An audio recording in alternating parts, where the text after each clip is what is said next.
Do you feel better now that you've taken the jumper off? I do, yes. Thank you very much. Okay. Much better. So you're not going to be cranky now, right? Well, I don't know about that. Let's not ask for too much. Normal state that you just can't help, right? Exactly. It's just my go-to level. Right, are you ready?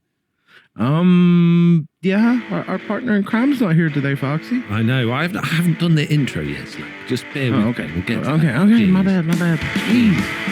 Hello and welcome back to another episode of the Minecraft Update Podcast. It is, of course, me, FoxyNoTail, and today I'm joined by SlackLizard.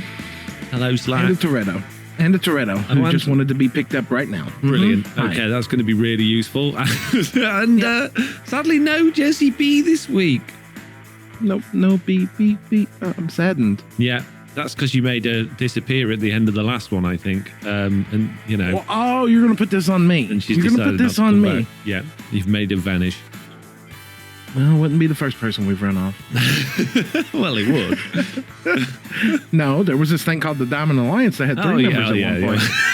Yeah, no, I thought you meant from the podcast. Yeah. Oh, yeah. No. Okay. Yeah, for the viewers at home that might be a bit confused as to why Jessie's not with us, Jessiie basically sent us a direct message at 4:23 a.m. my time saying that she was having power outages and she might not be available in the morning. So sadly, we have tried to ping her and message her. There is no sign, so I can only assume bad news for Jessiie B's power situation at this particular moment in time, which means that Slack and I have to deal with all of the long messages in the That's what I was about to say. She read the books, didn't she? Yeah. What time is it? Oh, man. Oh, look at the time, Foxy. well, done already. That was a quick one. Yeah, speaking of feedbacks, before we get into our weeks and stuff like that, I just do want to do a quick disclaimer right at the beginning of this podcast, just to say, I know that we keep saying send us feedback and send us questions, and that doesn't change. Keep sending us feedback, keep sending us questions. We love it. However, this week, we've had so much feedback and questions that we actually took a long time, me and Slack earlier, going through it all and deciding that actually a lot of it's not actually feedback. A lot of it are just comments on the YouTube video that don't really offer any feedback to the podcast that we've decided to cut out. We've also cut out some quite hefty chunks of repeated messages, people that have written more than one comment or piece of feedback, and some chunks from actual questions that were way too long to cut down to the more specific bits. The reason behind that is, again, we've got a lot of really good questions with some books in. We've got some really nice feedback with some books in. We don't have the ability to read long books and, you know, be able to speak.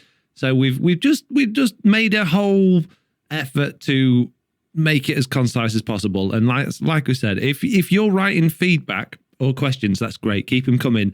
But if you're just going to comment on the video or just share something through the comments or the Discord or something like that, that's not directly feedback or a question for us, then it's probably not going to get read out. And I think that's probably the direction we're going to go in from now on, unless we have a particularly quiet week, in which case we might drag in a few comments as well. That all right with you, Slack?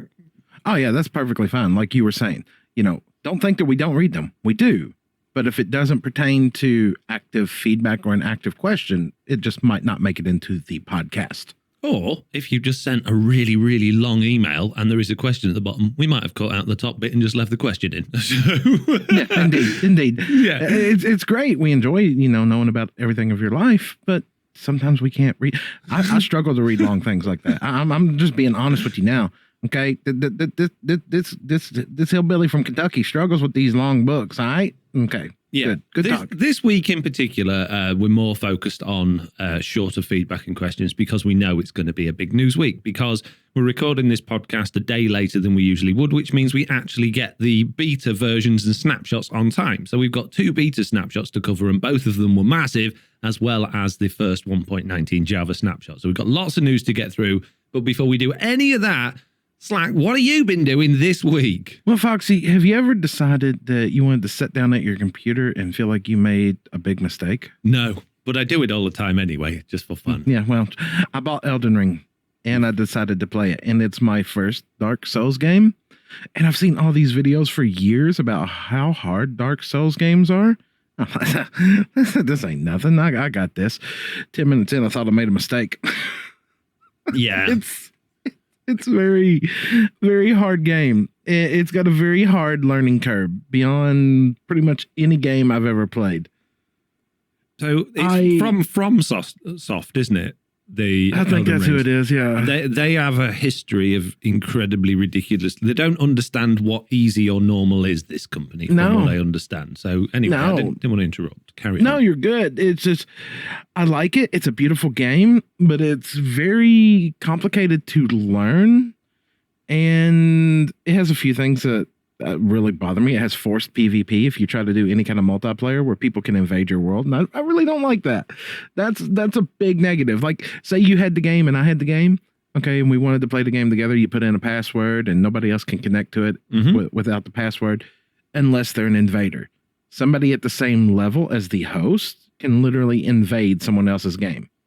And it's forced PvP then. You have no choice in the matter. If they want to kill you, guess what? They can kill you. Yeah. And yeah, I don't like that. That doesn't sound good to me. That should be off and honorable, surely. There's quite a few games have done that over the last couple of years, where I think the first one I knew about was Death Stranding, where it wasn't like you could go into somebody's world and kill them, but you could, everything you did in your world had a potential to affect other people's world. Like you could leave things for people, or you could leave like paths or new routes to go on, and it might show up in other people's worlds. And obviously that's evolved over a couple of years, and now now people are actually it's also got like something like that as well, with like a message system. Like people can leave messages and it shows up in other people's games. That's weird. So like, say there's a point where there's something really important and you wanted to tell somebody, hey, watch out before you go in here. Yeah, that would be great advice, but it's mostly just very inappropriate troll messages splattered all over the world. Then doesn't that take that away from the, if the whole point of the game story is surely to tell a story? If you've got signs everywhere going, hey, this is going to happen if you do this, isn't that sort of taken away from the story? Well, you would think it was, but literally every one of them that I've ever clicked, because they show up as like little glowy patches on the ground, has just been something stupid and very inappropriate. Like I was streaming it on the second channel, and like I even advertised beforehand that this will probably not be a family friendly stream, and like when I even opened up some of the messages, I was like, oh, dear goodness gracious, no, let's not touch that. Let's not touch that at all. Yeah. So I enjoy it, but at the same time, I don't know if it was worth the investment, because it looks like it's a super grindy game, and I already got 2 grindy games I play. I play Minecraft in 7 days and Elder Scrolls Online, and now I'm going to add in another one. Fun, but I personally don't know if it's worth it. Yeah, tricky, that one. Very tricky. Not my cup of tea, but I can understand the lure of it. I mean, to be honest with you, I've actually been tempted myself, because I thought, oh, that looks like a fun one to give a go. But then I realised how hard these games are and how much I hate those sorts of games. I don't like, rinse, die, repeat. That's not my cup of tea at all. So I will avoid it. You can get caught in death loops. And if you play mouse and keyboard, you can't remap like keys to certain things. So I had to find my controller, and that's that. I haven't used a controller in years, so my hands now hate me for that. But aside from that, minor little update here, a personal one. Since I got out of the hospital, when I went into the hospital, I weighed 333 pounds. I stepped on the scale this morning, I weighed 286. Wow, geez, that's you're half the man you were. What? That was a big operation. What did they remove? My ability to eat nasty junk food and eat a lot healthier is what they've removed. Yeah, and you're the twin on the inside by the sound of it. Geez, that's a lot. That's a lot of weight. Well done, Slack. That's amazing. I'm planning to do more. My back is healing up good. Once that wound has completely, and I'm not trying to say anything inappropriate, but once it's healed to the point that everything's good, I'm going to start trying to work in normal exercises into my routine as well. I'd like to get down to about 200 pounds this year. Amazing. Oh, I wish you the best of luck with that. That's absolutely fantastic. I know it's something I've battled with over the years, losing weight and gaining weight. And it is always an uphill struggle. It's never an easy thing to do.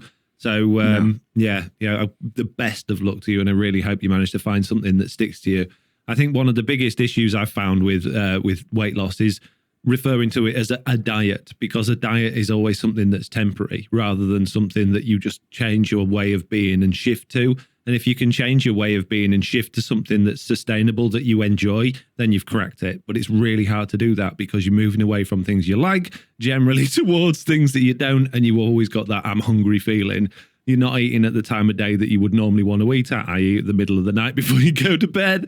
So, well, you might be, but, it's I still so have tricky. my sins in that situation. Every now and again I do that. But I've just changed what I eat. And the biggest thing is portion size. It's absolute portion size. Like just the other day I had to go to town. Like I told you, went to the international grocery store and stuff like that. And I've been expanding my taste palette, eating different varieties of food. I mean, there's a whole planet of food out there, and I've been literally just eating the same thing all my life. But something that I've come to notice is portion size. Like let's just say I went to McDonald's, okay, just as an example. And, I'd get like the double quarter pounder meal and, large size that, and give me this and give me that. And after I eat that, I'm miserable. And I've like the other day I went to town, and just to get something just as a snack, I got just a single medium order of fries, not even a large order of fries. And after I ate that, I was fine for hours.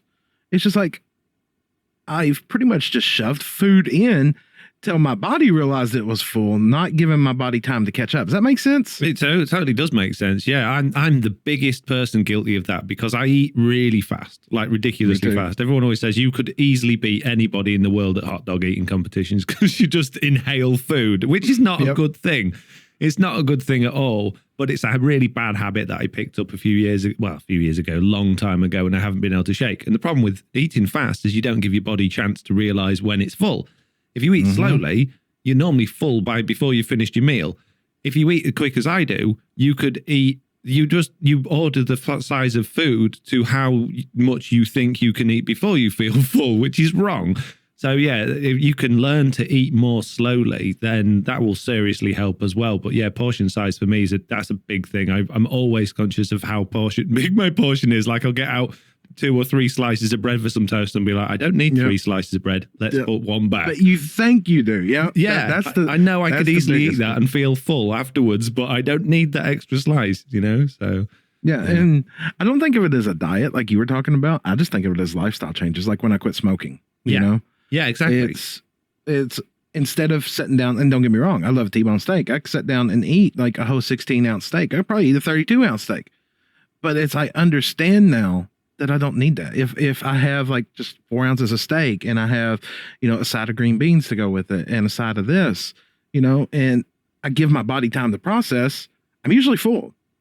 Granted, I have that, I could, eat the whole thing. No, give your body time to realize what's going on. And to be honest, I'm feeling better than I've felt in years. Amazing. Good. Keep it up. Well, yeah, I plan on it. So, what's been going on with you? Have you finished your thing yet? Have you got back to playing Minecraft yet? No. Oh man, every week I go, I'm nearly finished. I have now, I've got it to a state where I have ingested all of the data. It has run all of its systems that it needs to do. And it is at a point now where all I've got to do is literally transfer it to my website and make it look pretty. That's all I've got to do. So it is ready. It's just it's on a different system. So it's been a bit of a mission, and I don't want to get too technical about it, but obviously this started while I was on holiday in Cornwall on the laptop. And then I got home and I moved it all to a PC. And because this is a website based thing, it's running on Linux because I know how to build Linux web servers. And I discovered this thing called Windows Service Layer, which actually allows you to run a whole Linux server on your PC without, having to add any additional applications or anything like that. It's fantastic. So I built all of that on my PC, got it all running really nicely. And then I thought, I don't want this running on my PC because I use my PC for gaming and streaming and all those sorts of things. I don't want another layer of applications running underneath all of that. So and I moved it all to my old laptop, the one I took on holiday with me, because I've got news about my new laptop. But yeah, so my old laptop was a Windows or Microsoft Surface Book, and it was rubbish. I know a lot of people think they're brilliant, but I must have got a broken one. It's been rubbish. It's been the most awful piece of equipment I've ever wasted money on, and it cost me a fortune. But now it finally has a use. Its sole purpose is to run all of these systems in the background so that every time a new update of Minecraft comes along, I can just click a button, it will ingest it into that, and it will spit out all of the data I need to and upload it to my website. it's just, that's all it's going to do. Occasionally Big Chicken will log into it and it AFK for me, but other than that, that's all it's going to do. So it's fantastic. I've finally got a use for that website, and it's a really nice use because that use is going to enable everybody in the world to be able to, you know, get all of this information about Minecraft. Now, yes, unfortunately, I had to make quite a significant and severe change to it all this morning.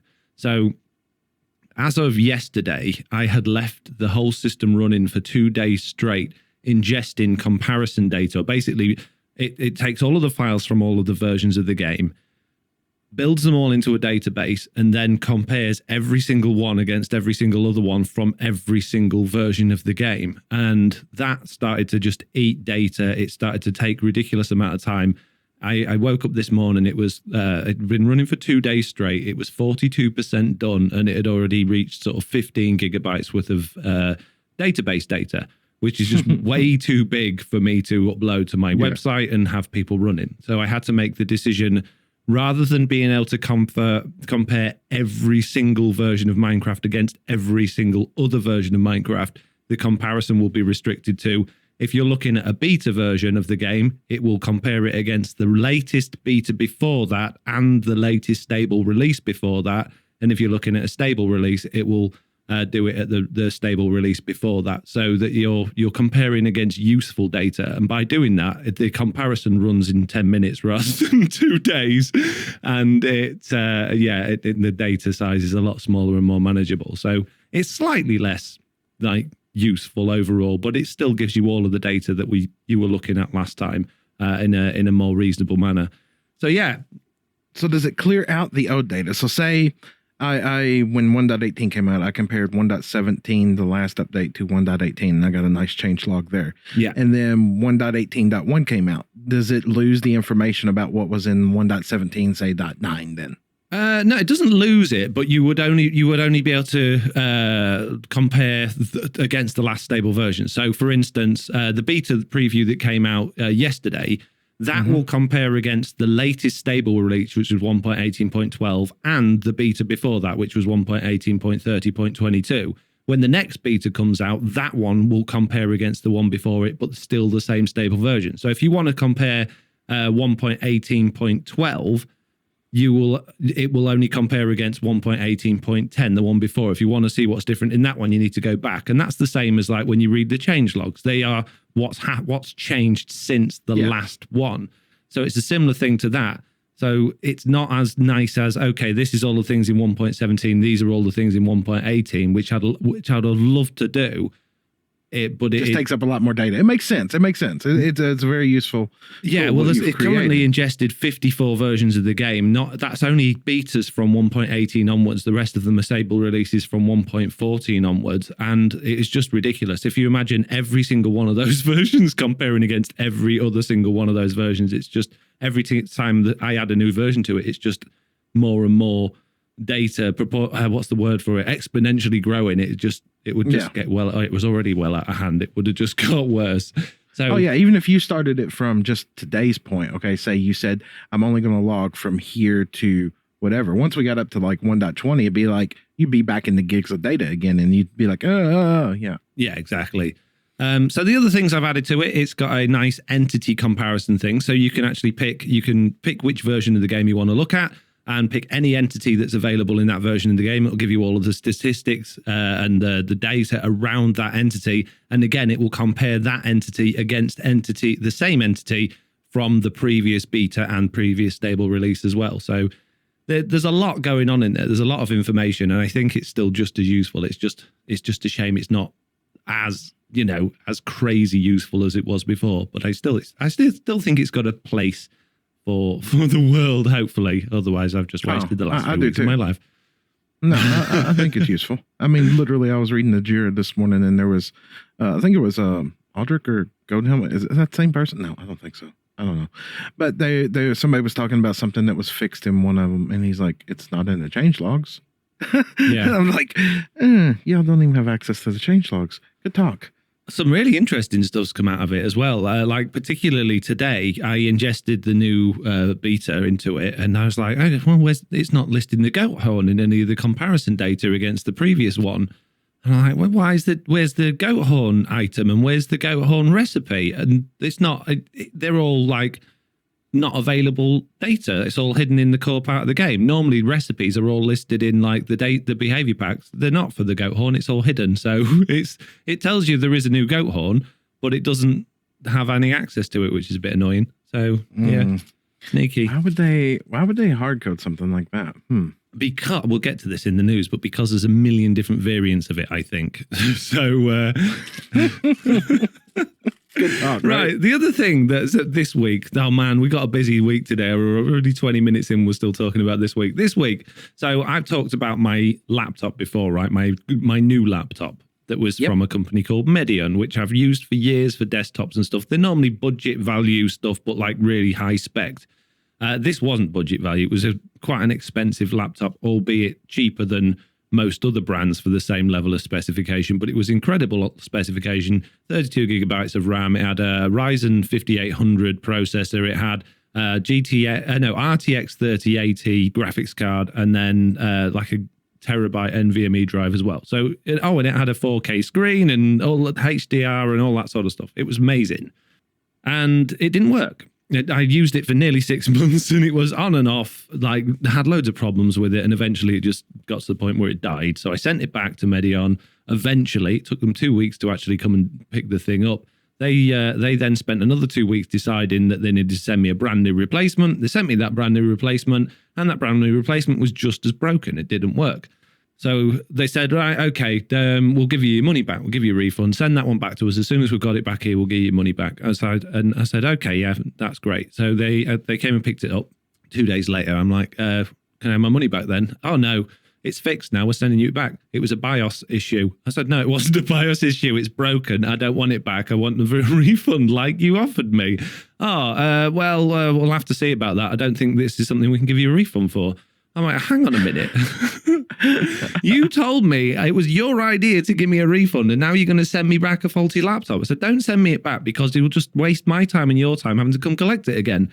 And then I thought, this is bizarre. And then they started telling me about what a favor they'd done me. The last one they sent me, they'd upgraded the specification to give me an extra 32 gigabytes of RAM. And I got screenshots of this laptop's BIOS settings. And I'm like, no, it's only got 32 gig of RAM in it. That's what it should have had. So I went back to them and said, you didn't give me an extra 32 gigabytes of RAM. He said, oh, sorry, that was a typo. I meant we gave you an extra 16, so it had 32. So no, the base model that I bought had 32. If you give me extra, it would have had 64.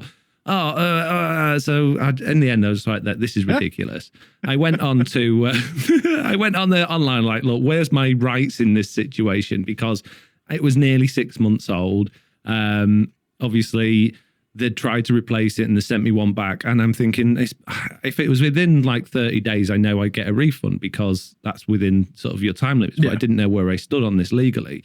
So I went and I found something called the Consumer Rights Act 2015. And within that, it quite clearly specifies that if you have an item that is supposed to last for a period of time, apart from a motor vehicle, if it is supposed to reasonably last for a certain period of time, then you are within your right to basically get it fixed regardless of warranty or replaced within that period of time. So if you've got a laptop, you can reasonably go back to a company 2-3 years later and say, hey, this is broken through no fault of my own. You need to fix it. And they are obliged to fix it for you for free. Then it says if they don't fix it within a reasonable time limit, or, and it's putting you at an inconvenience because you haven't got access to it because they've got it, or they fail to fix it after their first attempt, then you're entitled to either a portion of your money back or a refund. So, so I went back to them with this information, like, look, I understand what you're saying. You're still umming and ahhing over give me a refund, but you might want to just check this out because I believe I'm within my rights to get a full refund because A, you've taken way too long with this. It's 2 months later and there's still no resolution. B, you've sent me one back that was just as broken as the other one. And C, blah, blah, blah, blah. So sent that as a very nicely written, not an angry email. Got an email back within about 10 minutes going, we're going to send you a refund. Can you send us your bank details? So I'm very happy that I'm finally going to get my money back for a 6 months old laptop, and I can either go and spend it on another one or, put it in my savings and think I don't really need another laptop. Jeez. I remember when you bought that thing. That thing's been nothing but a headache for you. I know. Tell me about it. It's, jeez. Let's not. Let's move on to something more positive, Slack. Let's move on to the feedback, shall we? Oh, the books. Oh, yeah. There's no books now. Well, there shouldn't be many because I've cut it all down. I've got rid of all the waffle. Oh, wait. Feedback starts with me, doesn't it? It does, yes. That's why your name's at the top. Oh, right. Cake Lord. Cake Lord. I kind of like that name. Too bad I don't eat cake no more. Says, no comments, question mark, exclamation point. I love the podcast anyways. Haven't listened to this one yet, but they are always amazing. Well, thank you. Yeah, so the no comments was the first comment we got on the video version of it, and it was commented literally like 10 seconds after it had just come out, so that's probably why there was no comments. So thank you very much, Cake Lord. Redstone Dad. Are they supposed to say first? Oh, they're supposed to say first. No, don't get people to say first. I'm not reading out loads of first feedback on the podcast. Redstone Dad wrote us actually quite a few messages and comments, but I'm just going to read this one, and it says, I agree with Jessiie when it comes to tutorials. People like Silent go really fast in their tutorials, making it so you have to keep pushing and rewinding, which can be annoying. Oh, sorry, pausing and rewinding, which can be annoying. Some of my favourite tutorials are the ones Slack did in survival. I would love to see more tutorials in survival. Yeah, tutorials in survival. I've done a couple of those in TB videos. They're actually quite good fun to do because you don't have to worry about editing too much. It's more of a sort of smooth thing, but it's also, it can take a bit of a time.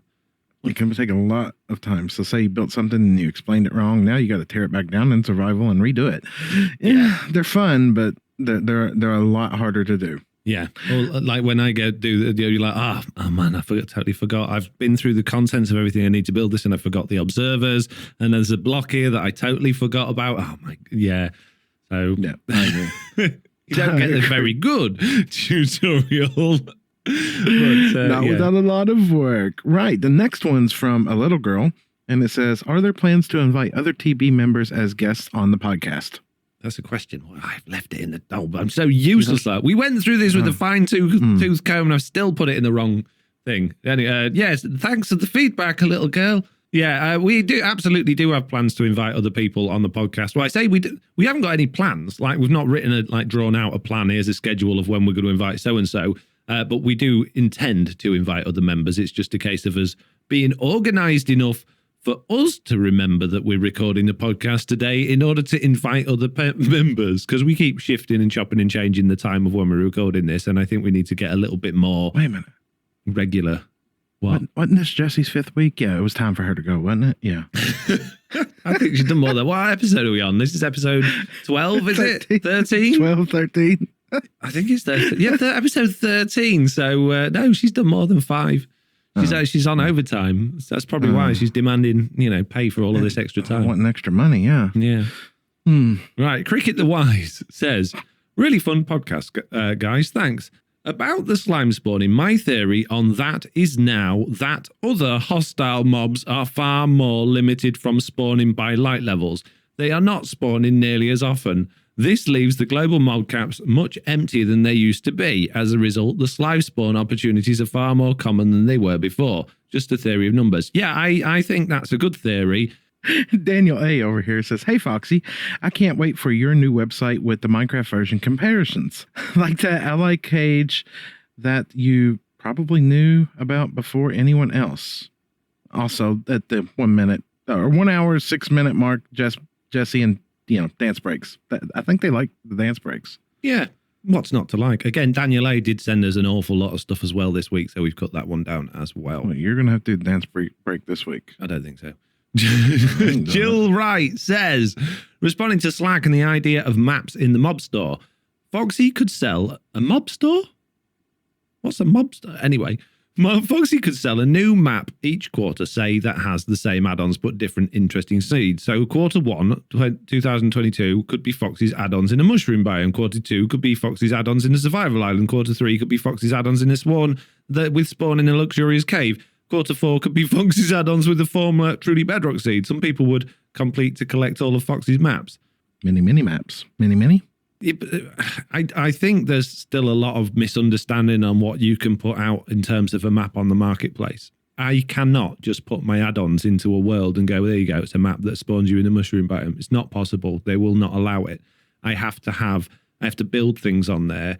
In fact, I've been speaking for the last 6 months or so, at least, with my fab build team about putting a mob heads pack together.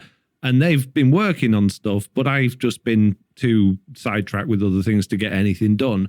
But the idea there is we've got to build a reason for the mob heads to exist in the world, and what they say is, a reasonable, or I can't remember the word in the use, but basically you've got to do a lot of building in the world, even if it's supposed to be a survival spawn. So obviously, if you're putting out a skyblock map, you don't have to do a lot of building. But if you're going to be putting out a survival spawn map, you're expected to have buildings that exist there, lore, options, some sort of, storyline, just something to make it you're not just re-uploading a world. Because if that was available, there'd be thousands of worlds just uploaded to the marketplace every week, which would be ridiculous. So yeah, that's a great idea. But every time I did that, I'd have to build like tons of stuff in each world to do it. And it's just a waste of time. I don't know. Marketplace. Yeah. Anyways, from the marketplace, we go to Dobbs over here, who says, the laugh starts straight away and continue throughout. I am loving these podcasts. You guys and gal make a great team. P.S. Sorry about the audio slack. Still a bit. Wow. Wow. It's offending me more than you, Slack. It's me that does the editing on your audio, and I think it's perfect. So, Dobbs. Dobbs. Dobbs came into my stream asking why we were trading each other off the other day. Well, you come in here with that kind of attitude. This is why you get traded off. Mm-hmm. Now you call him my audio rubbish. Just can we pass him off to somebody else now? Yeah, I'm just asking. Not reading any more Dobbs stuff. No more Dobbs stuff. Yeah. Mm-mm. Okay. Rusty Shankleford says, oh my goodness me, this is another one that was Rusty basically put, and it even says it on here, I'm finally catching up on podcasts and I have a few things to say, and then in brackets, I will break up the messages so it's not a book. Rusty, I just want to point out that if you send 3 or 4 messages that are all relatively long each, but think that it's not a book because you've broken them up separately, it's still a book. You've just written chapters. You're literally taking the format of a book now. Yeah. So again, we have just cut the first one, and the rest of them will, maybe when we've got a week without much, we could come back to them. But yeah, on episode 10 at the 1 hour 48 mark, you 3 were talking about short answers in text messages and how they mean different things to each of you. Being that I have a very sarcastic personality most of the time, and a message containing okay can be interpreted in many ways, I've started using the phrase 10-4 to get across the idea of I both acknowledge and understand that, and there's a request involved, will do the requested action. To me, this is a more professional way to respond rather than okay. See, Rusty, that would irritate me a lot more than just saying okay personally. If I say to somebody, hey, can you do this, that, and the other for me, and they go 10-4, it'd just be, it'd be a trigger word for me. Just like, why can't you just say okay? Yeah, just say okay. Yeah, just you 10-4 me. I'm going, excuse me?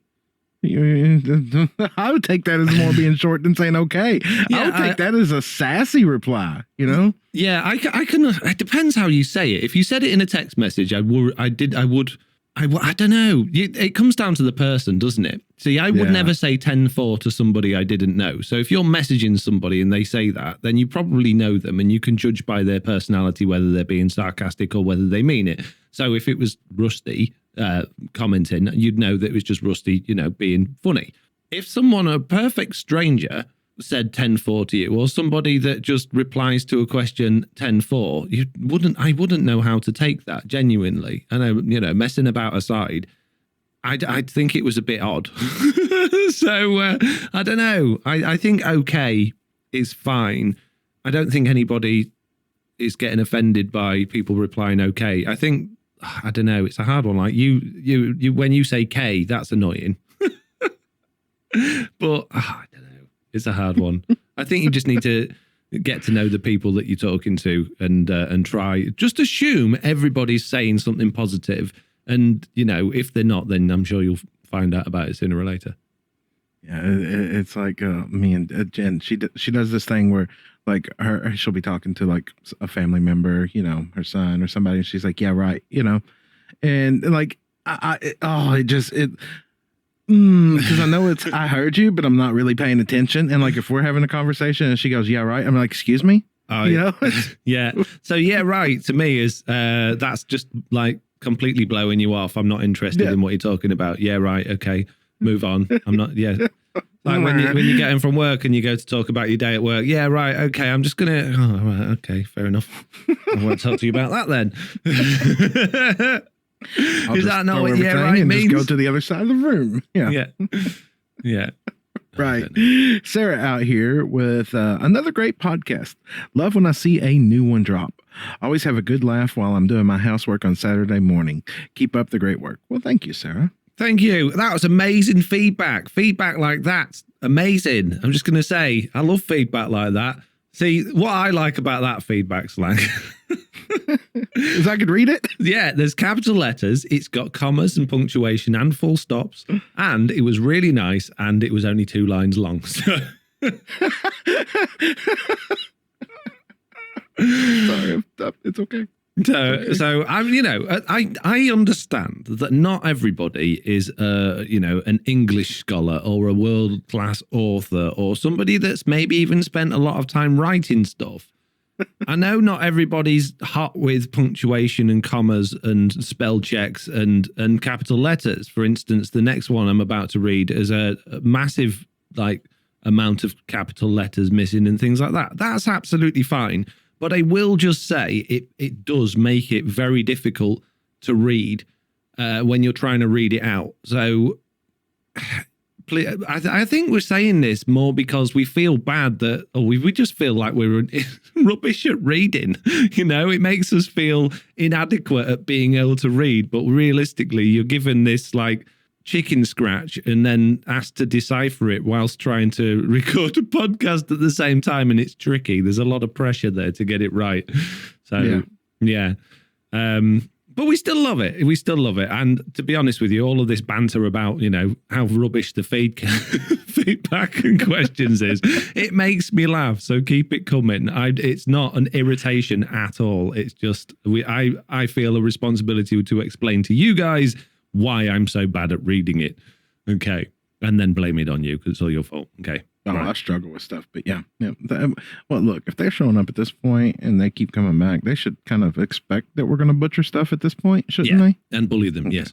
Right. Okay. Extreme Game DNA says, "Hey, Forky, Slap, and Jelly. Joke. Hey, Foxy, Slack, and Jessiie. I had an thought about the issue of some of the listeners have been having with the podcast repeating at the end of the podcast. It might be that they have the podcast on repeat and have crossfade on. I have noticed that when I first installed Spotify that I had a crossfade on by default. And I mean, sure, it was one of the first things I disabled, but I do have music on repeat sometimes and it affects the podcast at times. That's what made me think of this. Love having Jess on and glad you're feeling better, Slack." That's not impossible, but we have had some feedback, more feedback about it repeating. And someone even sent me a screenshot and it's a good 20 minutes before the end and the podcast had just started again for them. So it's not overlapping. I don't think it's overlapping, but it's just prematurely finished and then started again. Now, I think this comes down to the system we use is called Spreaker, and it's a paid for service. So there's an option on there to run ads at the beginning and ads at the end. There's also options to run ads in the middle, which I won't do. And I think what happens is that because they inject the ads into the audio at their end before it gets pushed out to Spotify and iTunes and places like that, that has an effect on whichever service is playing it. Now, not every single person that listens to it will get an advert, but I think those that are getting an advert at the beginning and probably one at the end are encountering this because I'm sure the system's sort of picking up that the podcast should be a certain amount of minutes and seconds long, but it's actually been changed because of this, and that's probably what's causing the issue. So as much as the solution there is for me to turn off the adverts, and I probably will, it's a little bit annoying because the adverts are almost at the point where they're paying for the actual service for us to upload the podcast. So it's going to go back to costing me $20 a month for us to produce this podcast rather than it being free, which is a bit Bit of a kick in the teeth, but I don't know what else to do about that, Slack. Any thoughts? Well, at the same time, you don't know that that's the problem. You're literally just speculating out there too. Yeah, that's true. So there could be a lot of things that could be affecting that. I think you might be onto something with that, and then at the same time, it might not be, you know? Well, I'll tell you what, here's an experiment. What if I turn the adverts off for this podcast, and anybody that got a repeated section at the end of this podcast, let me know, and then we'll know. Yeah.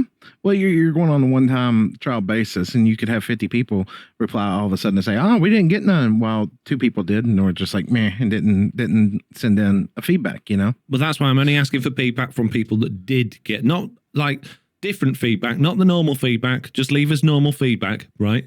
But if you got a repeated section at the end, also leave feedback, or, you know, message me directly or email Specifically, specifically to say I got a repeated section at the end, because that's a really good way of us discovering.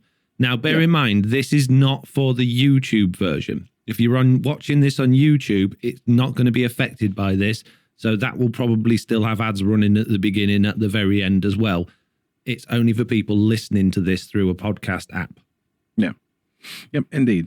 Well, PLJ here said, Slack's laugh at 29 minutes had me in stitches. Keep up the great work, and the banter gets better every week. Me too. It had me in stitches as well. Like, I remember it well. Do you remember that at 29 minutes? No, exactly? But at least they did put the timestamp in, because we said if you're going to say something about a podcast, please put a timestamp in, or just don't have it up to see what it was. No, but I'm pretty sure I can remember the bit they're referring to be fair. And like you said, they put a timestamp in, so if we really wanted to, we could go back and listen to that bit. But yeah, it was funny last week. We had a good laugh, didn't we? And now it's miserable. Good job. And I'm grumpy because of feedback. I'm only kidding. It's not real. Jeez. Dragoon says, "Oh, there's feedback on the Deep Dark, both this week and last. You all mentioned that we've seen it for 2 years, but the ancient city wasn't in the reveal for 1.18. We only saw that in the Minecon 1.19 at the end of last year. Still great work on the podcast. Really enjoying it." I think it was. I'm pretty sure in the 1.18 one, it had the Warden and the Ancient and bits of the ancient city in there. I'm sure it did. Slack, thoughts on this? No, I don't remember nothing about the ancient city until recently. Now, the Warden stuff they've been talking about forever, but I don't remember nothing of the city until I saw. I didn't watch Minecon last year. I really want to watch it back now and find out, but I don't want to interfere with the podcast. So I'm going to double check on that and find out. But I could have sworn that we had information, even video of that area at that point. And I think we did, because we had screenshots of the Warden. There was no animation of the Warden, I don't think, but we certainly had screenshots of it. And I'm going to watch it. I can't help it, Slack. I'm sorry. Okay, well, you do that, and I'm going to read Lofty's comment here. Yeah. Okay. Got to hear Mr. Onion, and that made my day, Foxy. I listen to your podcast at night as they help me to sleep. Not in a boring way, though. Ha ha.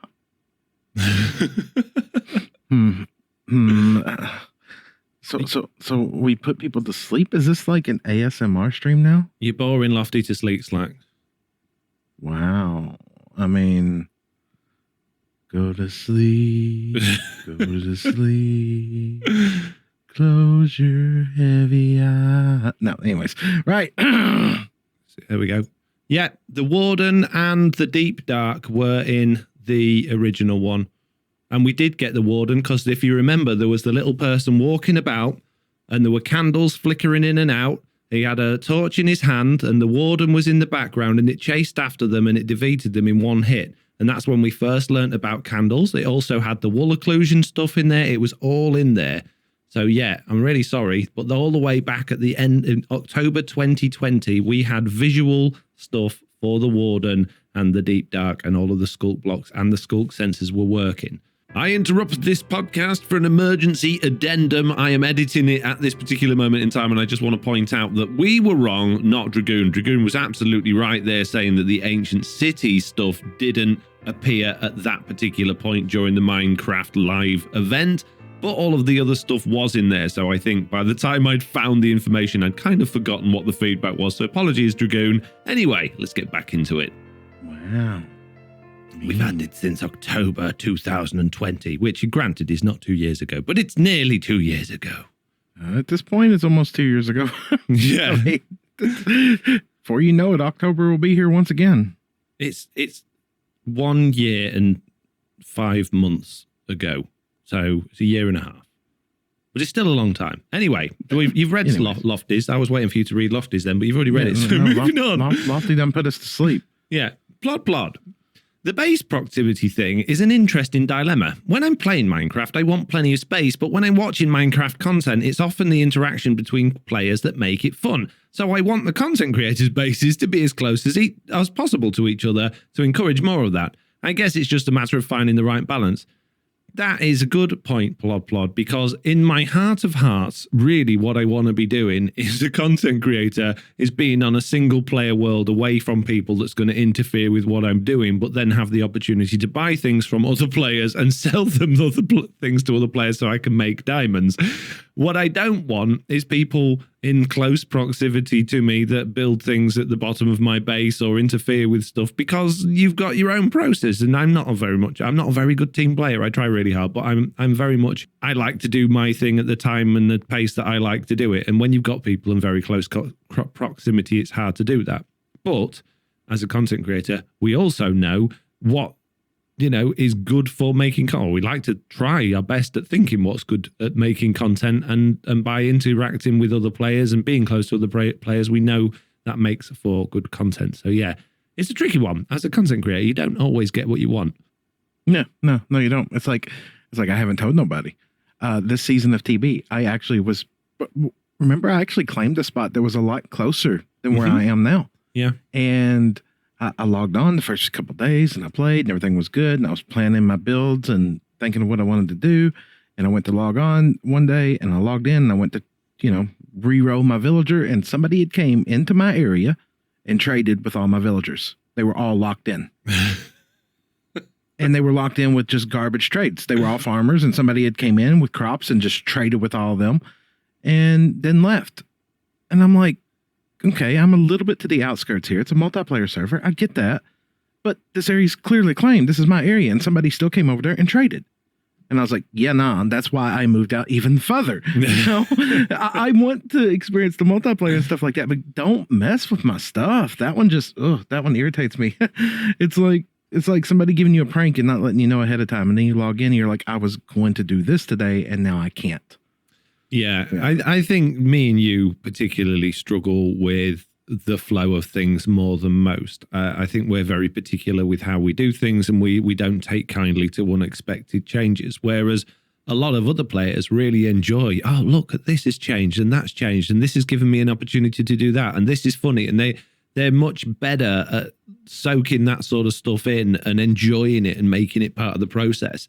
And I think me and you are very similar in the fact that we get upset about it first before we get our head around it. And then you go one end and you go and move away to try and stop it happening. Whereas eventually I sort of get my head around it and go, okay, we can work with that and we can move forward with it. So I think there's a lot of different play styles there. And we're playing on a server with the people with a lot of different opinions and play styles as well. And a lot of people really thrive off that engagement. I assume you're a bit like me personally in terms of like socializing. You've probably got a very small group of people that you'd call close friends, and you're not overly, interested in engaging with big crowds of people.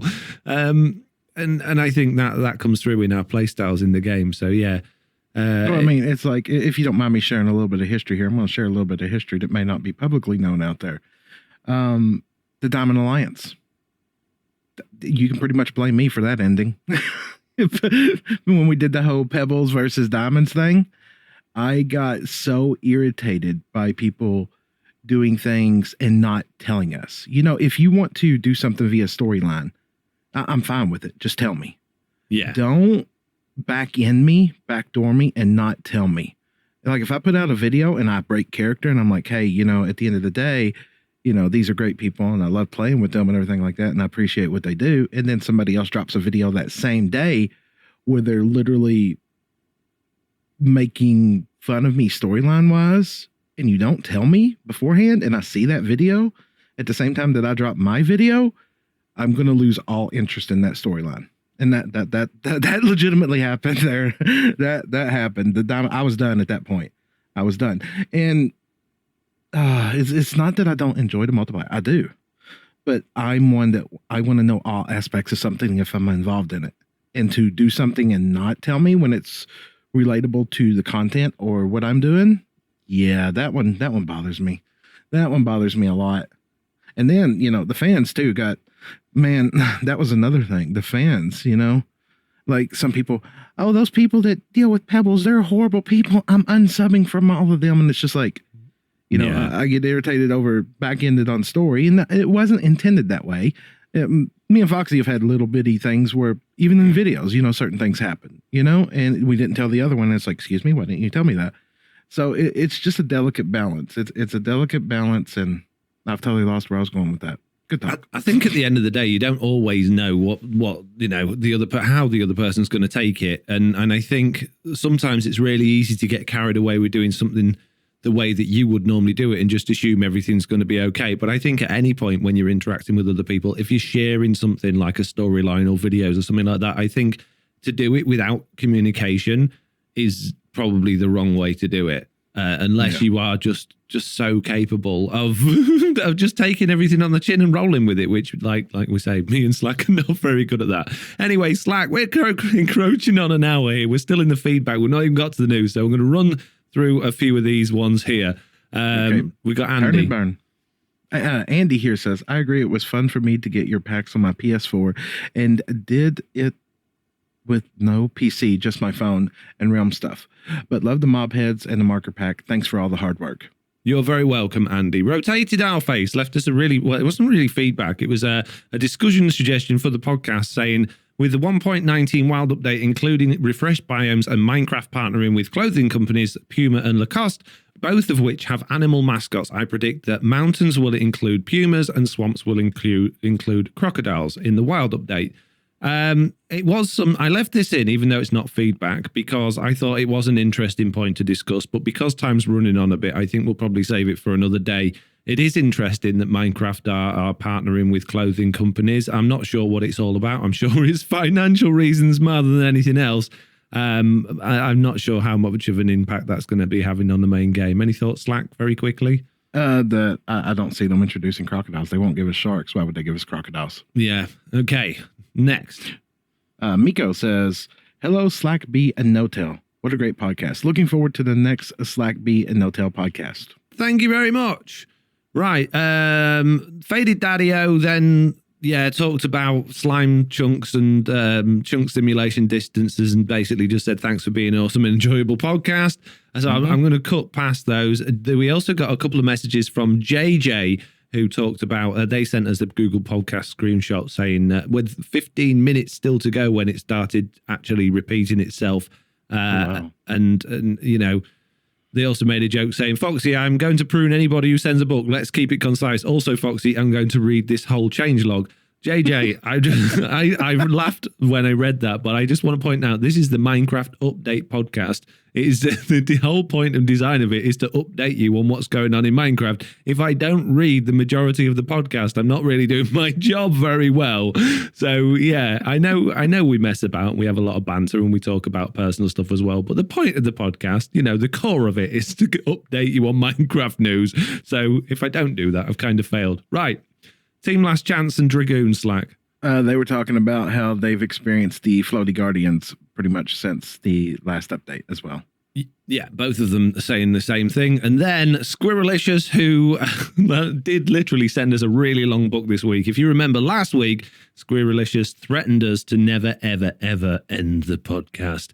And I think Squirrelicious must have taken our banter and joking around that slightly the wrong way because they became very worried that we meant it. And they sent us a really long and nice email to basically say, that's not the case. Not what I meant at all. I just meant I really like it and I don't want it to go away. Basically, I think. So, sorry for not reading it out, Squirrel. But I really appreciated you taking the time to throw out that explanation. But we did know. We knew we was only messing. Did you see what our friend Dylan over here said? Our friend Dylan over here said, I can't wait for more of them podcasts with that Southern Slack and that British Foxy there. And them Jessiie B dance breaks. Break it down. Indeed. Tyler, more Kentucky accent, Slack. Also, I didn't mean to advertise. I'm just so excited that I actually get to figure something out by myself on Minecraft for once. Not that I don't like having the answer, but I do like a good challenge. And then had more stuff that I cut out. Sorry about that, Tyler. And then finally in the feedback, we got C2 with great podcast. Just gave you a follow on Spotify. Foxy, why did you call Mojang Mojang? Please don't let the podcast die. My favorite Minecraft one did. Thanks. No, my last C2. Minecraft one did. We're quite clearly the favorite. Well, maybe I wanted to. Maybe I said, maybe I said Mojang too. Okay. Yeah. So the reason why I say Mojang and not Mojang is because they are a Swedish company, and in Sweden it's very unlikely for them to actually produce a J as a J. It is normally produced as a Y and makes the yeah sound. So when Mojang first became Western, well, I say Westernized, it's a Western thing, but moved away from Sweden across the western part of Europe and into the United States, and it became a big thing. Everybody was calling it Mojang. And then somebody, I can't remember who it was, but someone on the internet went, hang on a minute, this is a Swedish company. We should be calling it Mojang. And everyone went, oh, yes, you're absolutely right. We'll start calling it Mojang.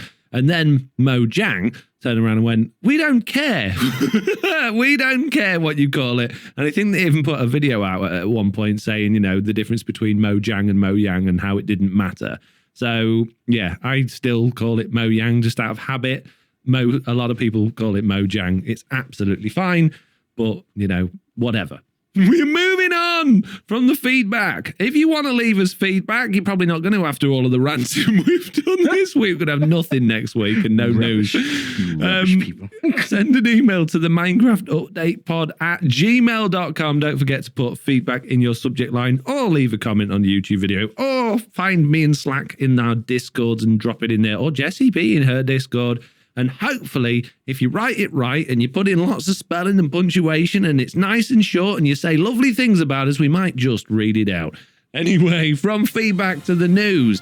A lot of news this week, a lot of things to discuss, so expect a 14-hour podcast here. We're going to start with the fact that we've had 2 betas on Minecraft Bedrock Edition. The first being the beta/preview 1.18.30.22, which I'm now going to read the entire changelog of.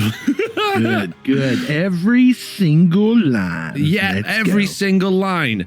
Back to Minecraft.net, feedback, login, help, categories, knowledge base, Minecraft feedback, book, FAQ, search, Minecraft feedback, knowledge base. Okay, I'm not going to read out every single word.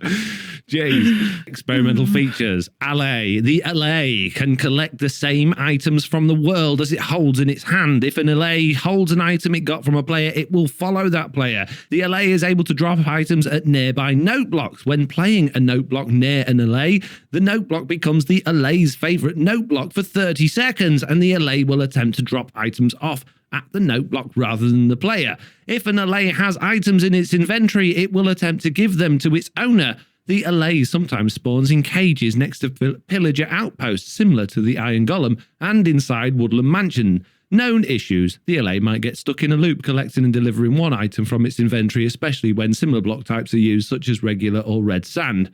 The Deep Dark. Skulk. Please note the Warden hasn't made it into the game yet, but it's getting ready for its big debut. They have changed Skulk catalyst blocks to match recent redesigns, which is described below. A mysteriously soul-emitting block that blooms when mobs die within an 8-block radius. Mobs that perish in the presence of the catalyst will not drop their experience. Instead, a bubbling charge will be created at the place where the mob is perished. This charge from mobs will spread through the Skulk veins and through Skulk blocks in random directions until they find a valid substrate that they can convert into Skulk. The value of the charge is directly proportional to the amount of XP the perished mob would have dropped, and each time a block is converted into Skulk, it will remove 1 value from that charge. This charge in the Skulk blocks and Skulk veins will eventually decay, but it will decay much, much slower in the close vicinity to the Skulk catalyst and much faster away from its host. If the charge decays 4 blocks away from the catalyst, it has a chance of growing a skulk sensor or a skulk shrieker. Charges and their values also merge when they move to the same position. Made some changes to skulk sensors to be at parity with Java Edition. They now make no activation sound when waterlogged. Vibrations are now also occluded by wool blocks. The darkness effect. A new mob effect unique to the Warden and Skulk Shrieker, which will afflict players with an effect when nearby. Lowers the gamma down to the equivalent of Moody while having this effect. In periodic pulses, will lower the overall brightness of the world so that the darkness creeps up against the light levels. When the Warden is around, torches will be more important than ever. Updated touch controls. This enables the preview of new touch control schemes for players on mobile devices. These can be enabled by navigating to Settings, Touch, Enable New Touch Control Schemes. Please let us know what you think here. I don't need to read that line out. Gameplay. Change the spawning logic for iron golems and cats to make it easier for them to spawn in roof areas like underground villages. Scaffolding can no longer be placed without a support on Y0, and the fire exists before the fire tick game rule enable will continue to spread again. Vanilla parity. Shulkers now have a chance to spawn another shulker when hit by a shulker projectile. When a mob picks up an item, the item can be seen slightly pulled towards the mob right as it picks it up to match the behavior of Java Edition. Blaze fireballs will deal knockback on impact. Acacia trees will now grow leaves on every branch below Y0. Mobs can no longer spawn on campfires. Blocks. Glow lichen does loads of stuff that it didn't do before. Blocks such as glow lichen torches and redstone can now be placed or attached to trapdoors. Woo! The azaleas and lily pads are now broken by flowing water. Commands. They've fixed a thing that did something with dimensions. Graphical, the lighting bug where the light level incorrectly dropped to 0 when placing blocks in light level 1 with multiple light sources. That should help a few things, Slack. Skulk sensors and magma blocks are now visible in the darkness. Observers facing double chest no longer send out redstone pull when reloading or entering a chunk. And then there's a bunch of technical information as well that I'm not going to go into because I've already gone on for way too long on that particular changelog. Right, before we get to the next changelog, Slack, what are your thoughts on that as a whole? I thought there's a lot of good stuff in there. A lot of good stuff. A lot. There's one piece of information that I really love and I'm leery of at the same time. And I know this is going to sound horrible to say I'm even leery of it. It's shulker cloning. Go on. It feels like duping. I don't think it feels like duping. I don't think it's easy enough to feel like duping, is it? It feels like duping. It feels like shulkers are a commodity that you really have to go find. You have to go end rating. They're limited. And literally now at the beginning of a season, somebody could grab that, build a shulker farm. To me, it feels like it's almost like a shulker spawner. I mean, that's literally what you're creating out of it. It would have made more sense if there were shulker spawners instead of an insane game mechanic to get it. But I don't know. I'm torn on that one. Yeah, I mean, I haven't watched a great deal of Java Edition recently, so I haven't seen anyone like using this mechanic in Java ever. I've seen a couple of ways of people, like just screenshots of people doing it on Bedrock. And to me, it still feels like such a faff that it's something that I don't think, unless there's a really nice, easy way of doing it, I'm going to be particularly interested in. Because for me, just going round and chopping shulkers is much easier than what seems to be the rigmarole around going through this. So for Bedrock Edition, let's put things into perspective with shulkers. I don't know if they've fixed this yet, but it used to be until very recently that if you tried to take a shulker from the end to the overworld, it would hard crash the game. So, and the shulker would disappear.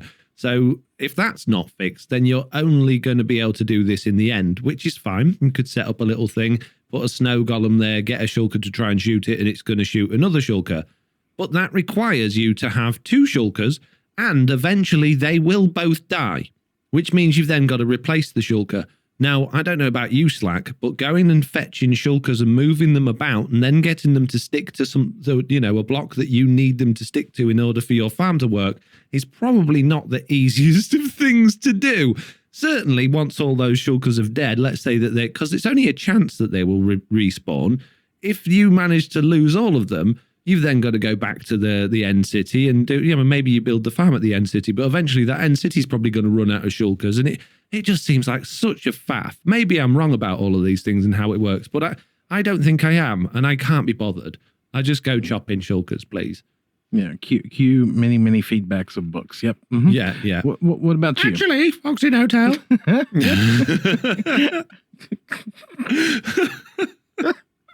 Actually, right. in paragraph Okay. 17 of video 42. Have you got anything else to say on shulkers? No, I'm good. Okay. Obviously, the big news from that one is the LA and how that works. And to be honest with you, from all of my doubts and reservations about it, I am more positive now. It actually seems to do the job that they suggested it would do in an almost reasonable way of doing it. It's still got a few issues. It's still got a few bugs, but obviously it's the first iteration of this that we've seen. So hopefully they'll get fixed. But my biggest worry about the LA more than anything else is the fact that it's not renewable, and the fact that because it just flies around aimlessly around the player, on Bedrock, they're just going to disappear. They're just going to disappear on chunk borders, or their AI is going to get confused and they're just going to end up gone.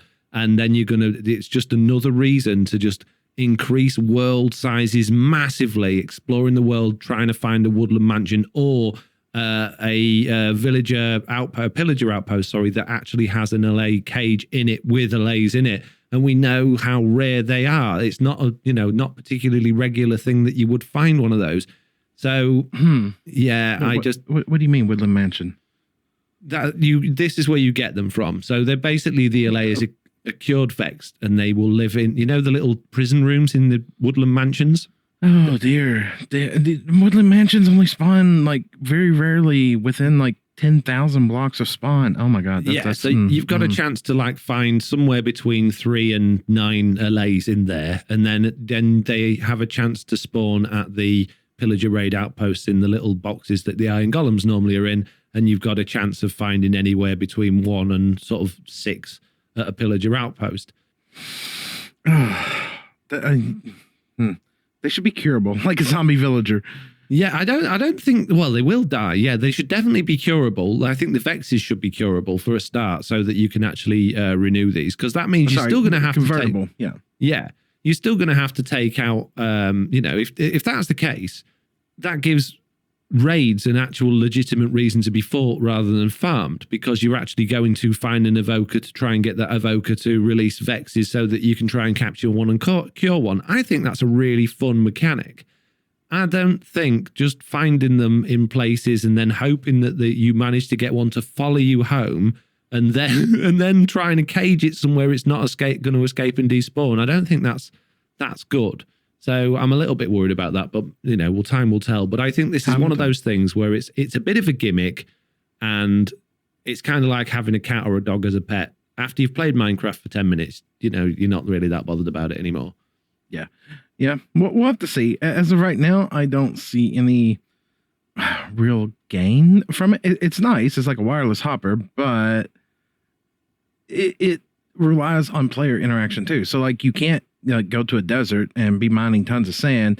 You have to stand there and be like hitting a note block or something, don't you? No, you can engage the note block with redstone, so you can have the note block continually being hit by a redstone signal and keep it engaged that way. But it will, once you go out of the range of that note block and the LA's following you, it's going to not be able to find the note block anymore, and its range isn't particularly big. So I don't think they've got massive amounts of use in real world situations, to be honest, unless you'd maybe dig in a massive hole.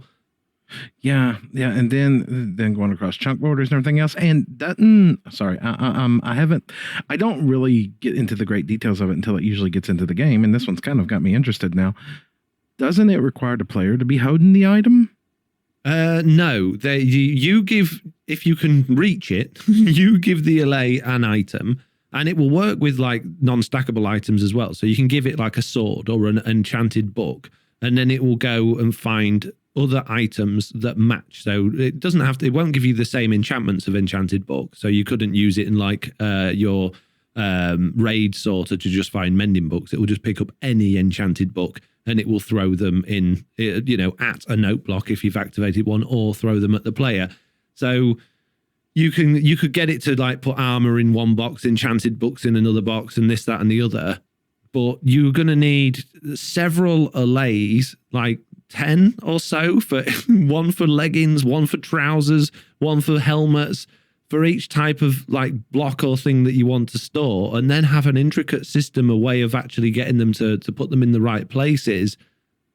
And if you're doing that on multiplayer, you're going to need hundreds of these things running about in order to farm these areas. And oh man. So can it distinguish between like leather leggings and iron leggings and diamond leggings? I don't know on each type of item, because I think it uses like tags, which I don't think they're visible in the game files at this particular moment in time. So like, I know if I'm using commands to set a piece of andesite, that's actually technically stone with a value of like 1 or 2. I can't remember. It's the data value. Same thing for like books. An enchanted book is just an enchanted book. The enchantments on it are MBT data. It's not part of the book, so it sees that. So leather trousers are probably leather trousers. I don't think they're just trousers or leggings, sorry, with NBT data. So I would say that it would see leather leggings separately to iron leggings, which means you could use it at your drowned farm and put the metal items into a hopper. But then you've got a helmet, gold trousers, gold shoes, and gold chest plate. So that's 4 allays you need. Then you need another 4 for the iron ones. For the iron. Yeah. And for any swords or shovels. Yeah. So that's another like 4. So you're gonna need. Say you did it at a general mob farm and you were using the trident killer, you'd need a bunch, because the skeletons with trident killers, player kill, drop bows. You could use those as fuel. So if it can distinguish between all these things, yeah, that's great. But you're gonna need hundreds of them. Oh yeah. So they need to be curable or renewable. Yeah, I think so. I think they do. Otherwise, I mean, we've gone from having, these reasonably small worlds, especially on Bedrock Edition. We went from having limited size worlds to then the worlds became infinite. Fair enough. That's a match with parity. And now we've got all of these reasons to explore. They keep giving us more reasons to explore, and they've doubled the world height, and they've reduced the world depth, which means file sizes are ridiculous and the game just can't cope with it. It's better than it was. I mean, 1.18 is certainly proven to be better at dealing with bigger worlds than it was previously. But we're talking now, like, we're on Truly Bedrock, we're like 1.4 gigabytes in the world, and we've not been on that long. My patron server's like nearly 2 gigabytes, and this is before we've got people running off to find all of the different woodland mansions and pillager outposts so they can go and deep dark and in the deep dark part. Oh, geez, so. Yeah, world file size is concerning me at this particular moment in time, but we just got to roll with the changes, I guess. Jeez, other things that I came out on that one, obviously wool occlusion just sneaking itself in there for the skulk sensors. I honestly thought that was going to be one of those things where they just went, sorry, what, for Bedrock Edition? Oh yeah, we're coming eventually. Yeah, coming here soon. Yeah. Yeah, but so I'm really impressed that that's been sneaked in there. Oh, there's one there that you didn't mention because it was part of the technical stuff down there, and I absolutely love this one. It's under the technical update, the general. Change block cactus, coarse flower, crops, grass, pointed dripstone sapling, tick rates to match Java edition. Sorry, I did miss that. Wow, okay, so we've got more, ticking. Oh, wow, okay. And random tick positions will no longer be chosen below the world too. That one's odd. Yeah, it's below the world, but the tick rates on those. That means cactus is actually going to grow at a reasonable speed. Exactly. Wow. Exactly. Okay. Amazing. Well, that's good news. That's really good news. So I'm happy about that. The touch controls. I mean, how many podcasts now have we been talking about touch controls needing an overhaul? So I haven't seen anything other than the picture on the changelog for this, but I'd be really interested for anybody that's played this beta on or the preview on mobile. If you've got any feedback, is it better? And looking at the picture, it certainly looks like there's more going on, the ability to have more buttons the way they've laid it out. So I'd be really interested to know if this is a potential move forward in terms of us having a more in-depth control system. Yeah, I figured that overhaul was for dual wielding purposes, but we'll see in time. Yeah, hopefully. Fingers crossed. Hopefully. Yeah, that'd be nice. Yeah. What else have we got in that one? Oh, we also got Iron Golem and Cat spawning logic changes, which... yeah, I hope this isn't going to break iron farms again, but apparently it should make it better for iron golem farms that are underground to be able to spawn the golems properly, not on the roof or something. Does that make sense?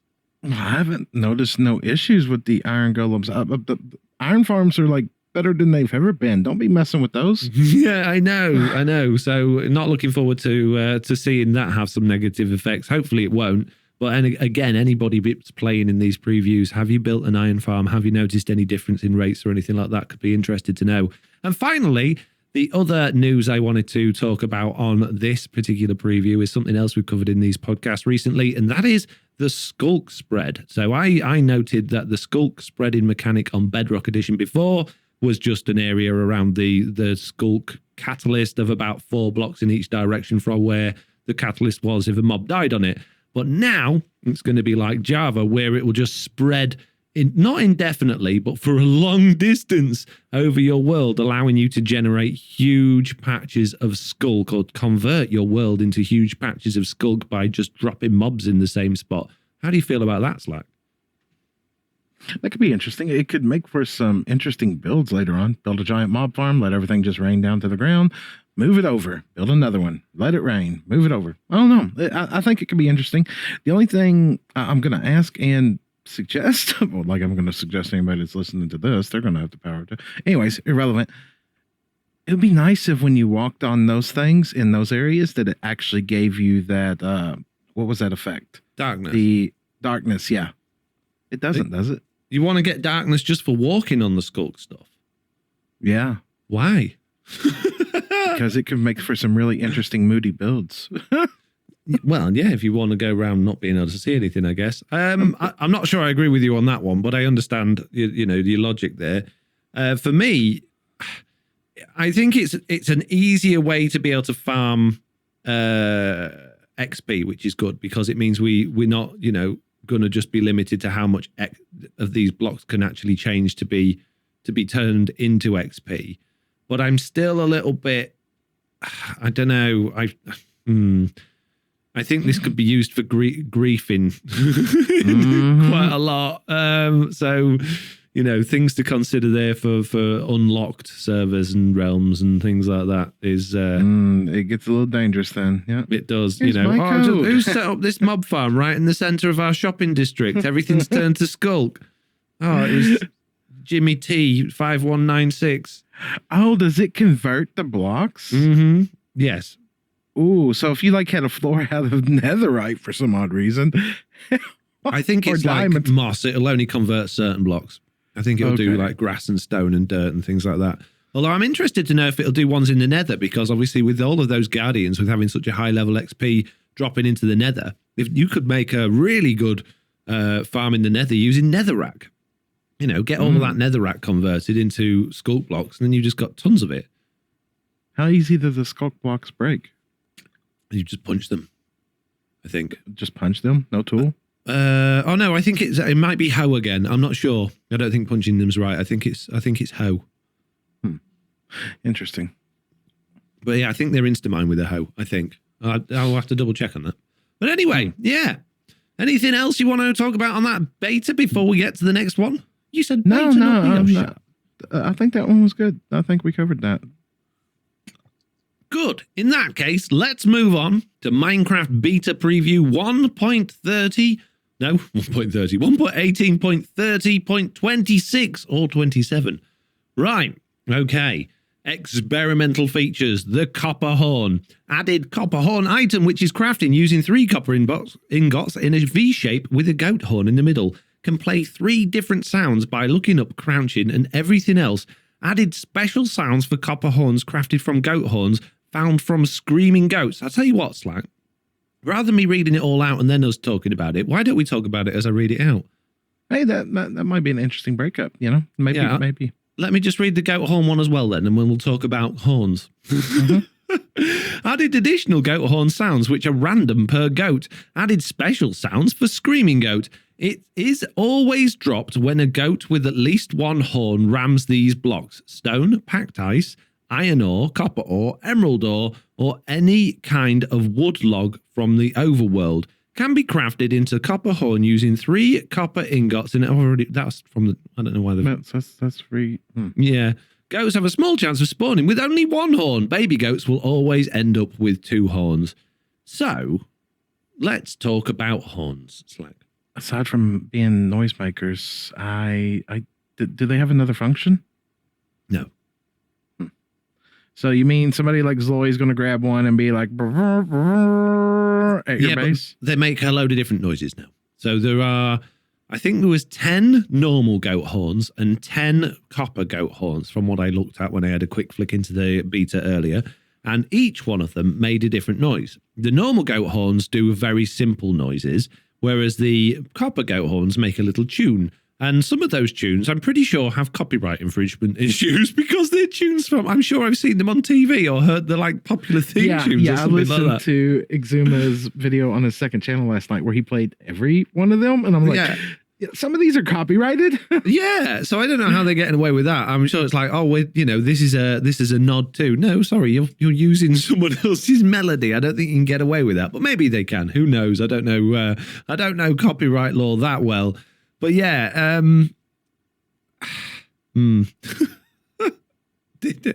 according to KingBDogz and Cornerhard, who replied to a tweet asking if there was anything else coming from these goat horns in the future, they basically just said there aren't future plans outside of it just being diverse instruments. They're more of a socials feature than a gameplay feature. One thing it can do with the normal goat horn is that you can hear the sound from very far away, so it can be used to locate your friends on the server. But unless your friend is in the same simulation distance or your simulation distances overlap, I don't say it's going to work. Like if you're at 1,000 blocks and I'm at negative 1,000, I don't think I'm going to hear your... I don't think so. Probably, and even if you could hear them, how are you going to pinpoint that location? I mean, that's why, we got gamer tags that you can see through walls. Yeah, but if somebody's crouching, just being a troll, just using that horn constantly in your base too, that could be annoying. Yeah. I mean, how far away can you hear it? I mean, yeah, is it going to be like a piston? You have to be within like 16 blocks, or is it gas? You can hear gas for miles, can't you? Yeah. So. Yeah. What if like somebody's at spawn on TV just sitting over there constantly hitting the horn? You know who it would be as well. You know exactly who it would be. Every time Zloy would log in, he would pick a horn to play. Oh, you were thinking Zloy. I was thinking Tiz. I was thinking Zloy. Okay. They would both do it. They'd both. Oh, that's it. That's how you announce you're on the server now. Everybody has their own horn. One on one mountain peak and one on the other, just taking it in turns, tooting their horns at each other. From the mountains. Yeah. Jeez. Oh man. Dear God. Oh. Okay. So this to me just feels totally and utterly pointless. I don't get it. I don't understand it. I think they just needed to figure out what to do with the goat horn and went way too far with it. I don't understand as well why it used to be that if the goat smacked its head on wood, it would drop one, but now it's stone, packed ice, iron ore, copper ore, and emerald ore. Is that just because they're likely to be found on the edge of a mountain? In which case, why isn't snow on there?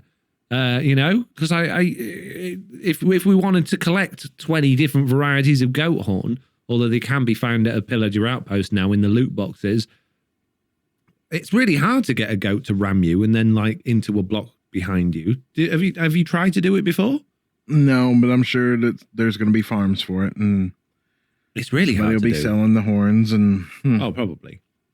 Well, it's just another reason to go exploring the world, find more pillager outposts.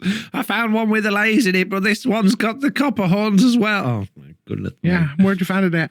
150,000 blocks on the positive.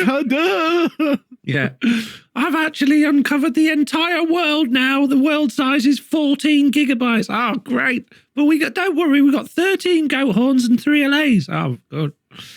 Yeah, one of them's going to be rare, like the blue oxalotus. Gotta keep looking. Yeah, well, the scream added special sounds for screaming goat. So yeah, okay. Right, moving on from goat horns then. Features and bug fixes. Gameplay fixed an issue where the hunger bar would not deplete on some marketplace worlds. Fixed a bad omen effect not being applied after defeating a pillager captain. Mob hurt and death sounds no longer overlap. Knockback resistance now dampens the vertical lift received from the iron golem attack. Save structure blocks now correctly detect corner structure blocks at negative Y levels. And then vanilla parity, nether brick, iron and gold nuggets, red and brown mushroom blocks, and chorus plant and flower blocks can no longer be used as fuel in furnaces. Camera now shakes the same way it does in Java Edition when the player receives damage. Interesting. What do you feel about the lack of being able to use those blocks as fuel? Now, the mushrooms have always been something you could use as fuel. That I don't get why that's changed. That's been the thing in Java forever. Apparently not. Apparently it's illegal. I've literally watched CubFan make a tutorial on one. Now, for the iron and gold, yeah, that was broken. That shouldn't have been a thing. But nether brick is fuel? I didn't even know that was a thing. Wait a minute. Nether brick. Yeah, the one you smelt netherite into nether bricks. I didn't know that was fuel. That's free fuel. There's loads of that stuff. And then chorus plant and flower blocks. I had no idea that was fuel. Didn't know that works as fuel.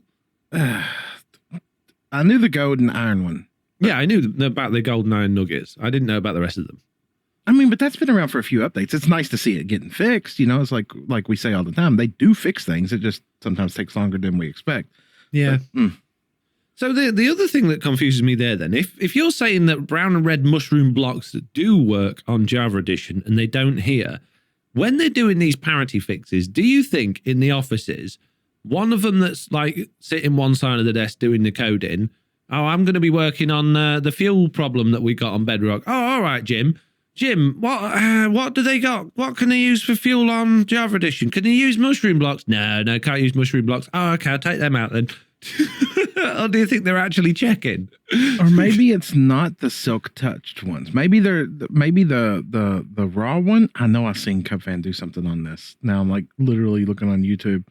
I've seen it before where they've made the automated farm where it grows the mushrooms and he chops it down with one hand while doing that, and he used it as fuel. It was on the season he did the Mushroom Island. Interesting. Well, regardless, none of those can be used as fuel anymore on Bedrock. Right, mobs fixed an issue where some large mobs in marketplace maps could get stuck. User interface. When using the new touch controls on mobile devices, the size of the thumbstick can now be adjusted with the button size slider on the settings screen. Fixed an issue in Pocket UI where items could be dropped unintentionally in blocks with custom UIs and resized those screens to allow for dropping items on the sides instead.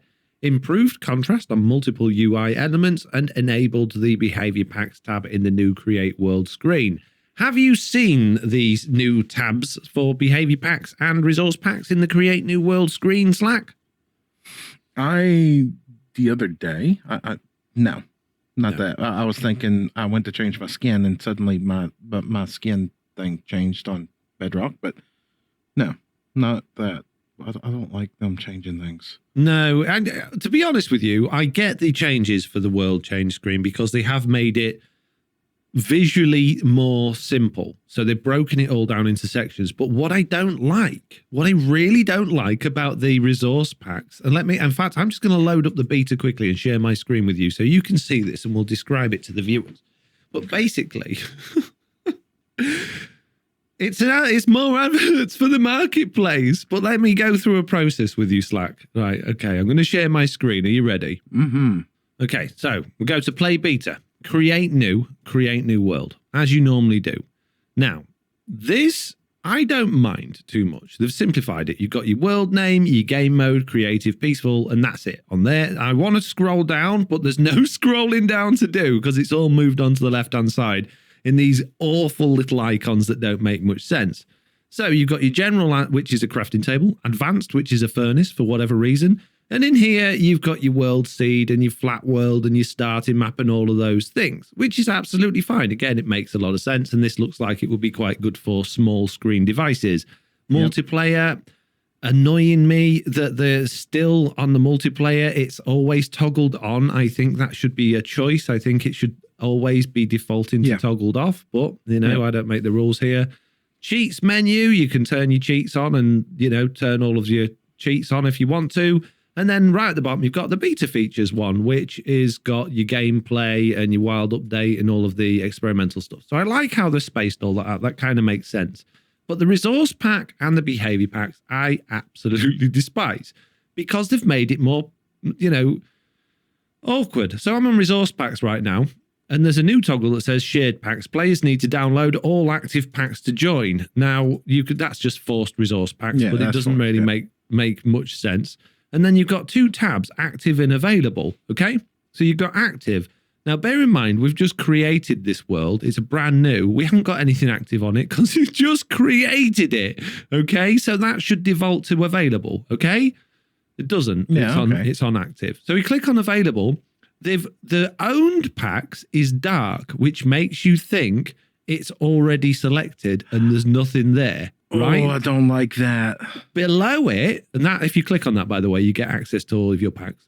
Yeah. But notice there's no descriptions now. You have to open them for descriptions. So if most people have the version number in the description, it's going to be very difficult trying to figure out what's what. At least they've fixed the icon shape is a square now instead of a rectangle. So that's working. But the one it highlights is get more packs. Hundreds of packs available in the marketplace. Okay, click that button. Where did my world create screen go? Hang on a minute. Oh, so you can go back to it, which is good. But if you actually go through the process of buying a pack and everything like that, it's going to have gone, right? Surely. I don't like that. I don't like that it, you own these packs, so we're just going to put them in the subfolder and just hide them where you can't even see them by default. But we want you to go buy stuff. See, this is one of those things that's really more engaged towards the marketplace. And I get it. They're going to make money. I get it. But that hiding what you already own in a menu that's pretty much a drop down. It's grayed out. It's not really here. But that big pack of get more here. It's literally every time I update the game, I don't need to see the marketplace button with a new icon on it and something running in front of it. No, and when you're making a new world, you don't need it. Go away. Leave me alone. So then you've got the behavior packs one on the left-hand side as well, and that's exactly the same. But there's no marketplace one on there because you see you can't buy add-ons on the marketplace or behavior packs. But notice the difference in the layout. It's ugly compared to the resource packs. They look quite nice. The actual icons. Oh, press the wrong button. Well, yeah, because the resource packs is where they can make money. Behavior packs, they don't care. Just give it a basic UI. Yeah, so that's literally what happened there. You can see that. And then you click activate on next to one and it goes away, but you don't see it. It just feels like it's disappeared. Whereas you have to click back on active. Oh yeah, they are there. And then you can reorder them and stuff. So it's I like that. I like the way you can order the packs now. You can drag and drop them, which is great. That wasn't the thing before, but I really don't like. See, the resource pack, you can tell somebody put a lot more time into the menu creation here. It's got even background menus to each of those. The other one is just no, we don't care. Exactly. It's so bizarre. And why there should be exactly the same menus there and they're not. So well, no, because the resource pack has the ability to direct people to the marketplace where they can make money, and the behavior packs don't. No, but it's just so inconsistent. Anyway, otherwise, generally speaking, I like the layout. I like the big buttons. I think it's going to take some getting used to because I like just scrolling down the old one. I'm used to that, but I think it's going to be better overall. I think it'll be better overall, but I think the change is going to confuse a lot of people because somebody's going to go to create new world. They're going to be at the general section. They're going to be like, okay, this is what I want. Go. And then they're going to get in the world and be like, oh, wait, I don't have coordinates. Oh, wait, fire tick's on. Oh, wait. Yeah, exactly. Because before they had that scroll option. And those buttons make no sense to the side that are related to anything. And I get it. We're using Minecrafty blocks, but yeah. Resource packs is a chest. Behavior packs is a shulker box. Beta features is a redstone lamp. Cheats is an enchantment table. It doesn't make any sense. Those icons are totally pointless. They don't make sense. So enchantments are cheats? I mean, are these subliminal messages? Exactly. It's so weird. And going back to the resource pack and behavior packs thing, the tabs, instead of the active and available packs being below and above each other, which made sense before, the fact that they're in separate tabs just makes the whole thing feel more disjointed. So you click it and it's disappeared and you've got to go back into another tab to find it. Just having those below would make so much more sense. Why put it in a separate? I don't know. Anyway, that's enough of me showing you stuff that the viewers can't see. Let's move on to technical updates. Components fixed an issue where the knockback goal where incorrect owner was being passed into the filter evaluate function, apparently.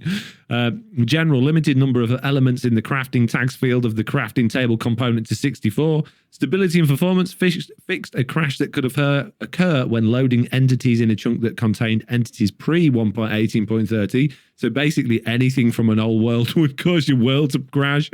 And game test framework has had a couple of things added to it as well. So yeah, a reasonable amount of stuff there. Yeah, just more. I More. don't know. The menu thing is bothering me. Yeah. Right, Slack. We now get to the meat, the meat of our news section. Bear in mind, we're 1 hour and 40 minutes into this podcast, and we're getting to the big one. Minecraft Java Edition Snapshot 22W11A is the first snapshot for 1.19, and it contains the Deep Dark, a bunch of new blocks, and we've also entered the era of 3D dimensional audio. Do you want me to start reading? Yeah, go for it. Okay, so new features: Deep Dark biome, frogs and tadpoles, mangrove blocks, mud and mud bricks, skulk veins, skulk shrieker and skulk catalyst blocks, and 3D directional audio. Deep Dark. Dig into the depths far underground to uncover the darkest biome in Minecraft. Dimly lit and eerie, the Deep Dark is sure to strike fear into the hearts of even the most brave player. The floor of the Deep Dark is covered in skulk. No mob spawn in the Deep Dark. Now, there's no mention of Warden there. It just says Deep Dark.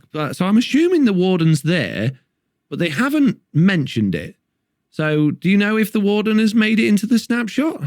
No clue. I don't even load up Java, and I haven't seen a video on that one yet, to be honest with you. I seen the one where somebody was covering tadpoles and the mud and the bricks and everything, but nothing on that.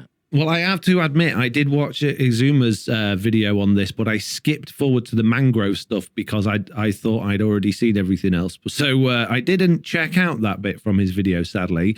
So, okay, we don't know much about that, but we obviously already know the Deep Dark stuff to death, so there's not much point in talking about that. And there's not much point in covering frogs unless you've got anything interesting to say about the Java Edition ones, because they're the same as the Bedrock Edition ones, from what I understand. Yeah, there's just one thing that maybe it was part of before that I didn't notice. When they eat slimes, they drop a slime ball. No, I'd rather.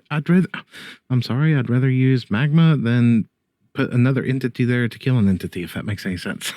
Yeah, well, I think it's just because obviously slimes spawn in swamps. So I think it's a way to explain to the player that if it drops the slime ball is a way of interacting with the frog, because you can use that to breed the frog. Does that make sense? Yeah, that makes sense. Moving on, the next section is tadpoles. And again, I think these are just like Bedrock ones, which we've covered in previous podcasts. So not really anything newsworthy for us in particular here. Anything from you, Slack, on tadpoles? No, nothing new on tadpoles. Okay, well, now we're getting to the vegetables of our news feast. The bit I'm most looking for, no, that's not the meat, maybe the bit I'm most looking forward to. Mangrove wood blocks. Okay, so the mangrove stuff has made it into the snapshot, which I'm particularly excited about, because there's one thing that I really, really wanted to see, but I have to say that I've been thoroughly disappointed that it doesn't actually exist the way I thought it did. But let's get into it. They have added a new type of wood, mangrove. The mangrove biome and mangrove trees are coming in a later snapshot. So there's no actual tree yet, but you can get the wood. And it's got all of the same things as usual. So you can strip it, you can have it as planks, you can have boats, pressure plates, doors, trapdoor signs, slabs, fence gates, stairs. And it's very red. It's a very orangey red compared to like the nether red planks. But it's not what I expected. It feels very vivid to me. Have you seen it? I'm literally looking now. It's don't know how I feel about that one. It's kind of like a mix between jungle and acacia. Yeah, well, it's even more. It's like it's almost like dark acacia, I guess, would be the way I would best describe it. But I mean, I think it'll have a lot of uses. A lot of people are always like looking for more red stuff to add to their builds. So maybe that's a good thing. Oh, it doesn't matter when an update drops. Everybody will be building with it. Yeah. Oh, absolutely. It's new. Well, Yeah. I mean, one thing I've thought of already is like terracotta roof tiles. You know, the red on the roof tile might be good for like Mediterranean style builds, things like that. That could be nice.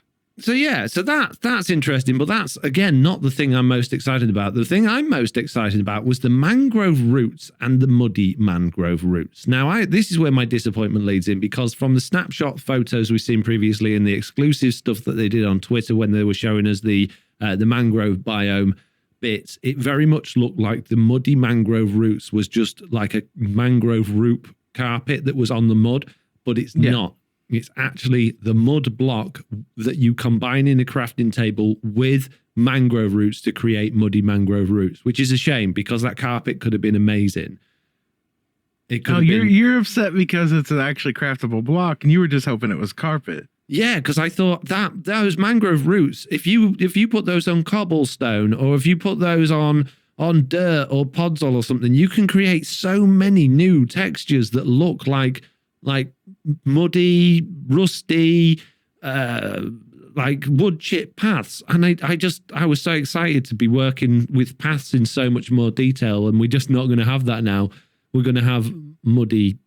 I don't think it would have been much more than the equivalent of like glow like and being able to place on every block or vines. Yeah, but the texture was better. So, you know, glow liken's not a pretty texture, is it? When you put that on cobblestone, horrible. It doesn't add anything to it. But the mangrove roots, the texture of those has got that leafy, wood chippy feel. So if you was to put a layer of that on top of cobblestone and you've got the cobblestone sort of coming through it, it would look like you've got wood chip or something just sort of scattered on your... It just makes your cobblestone look more messy, more wild, you know, like you're outside. Foxy wants placeable sawdust. I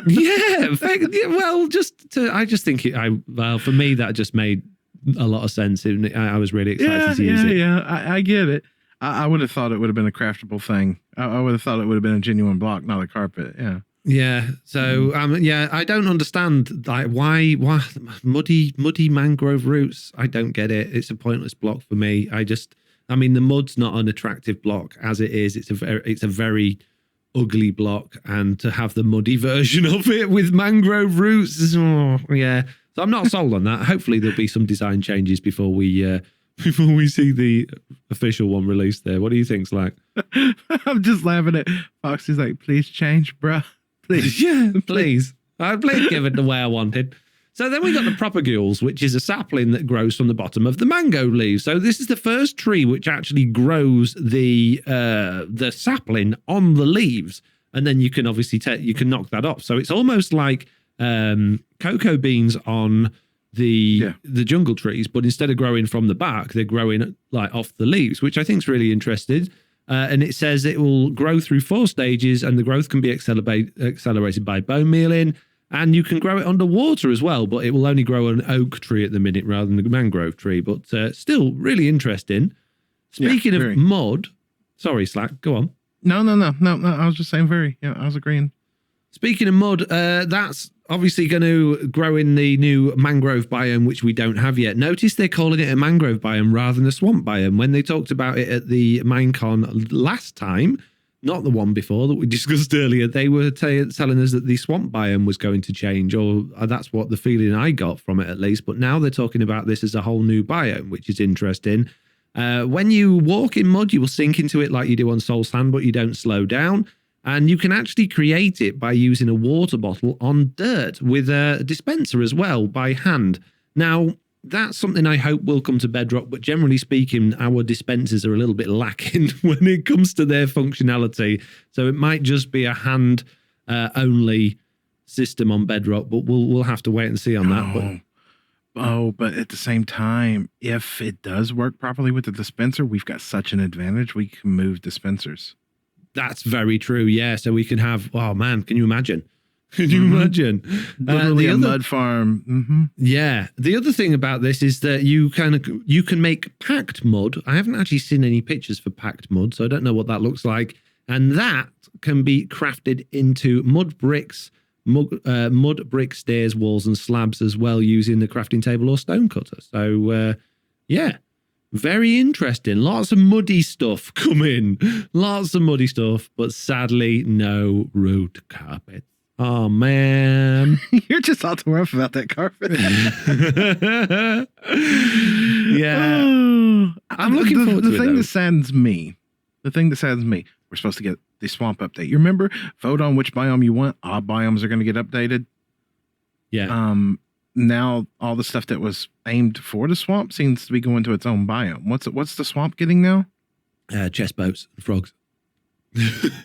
That's not what I would consider much of a update. I would assume that this is like you know how most biomes have like a mutated variation or a hills variation or something like that, whereas the swamp's pretty much just the swamp. This is probably going to be like the swamp's variation, so you'll probably find it attached to swamps like the bamboo jungle does for jungles.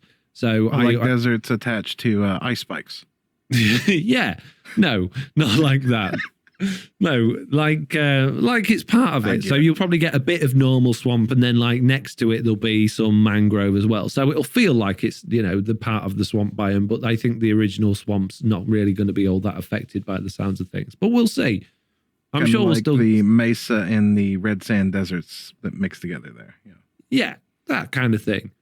Right, the next section is just all about Skulk, which we've covered to death at this point, I think. There's nothing particularly interesting from that at all that we don't already know. So I'm going to skip straight from that to 3D directional audio. Now, Slack, do you know what 3D directional audio is? Explain that to me.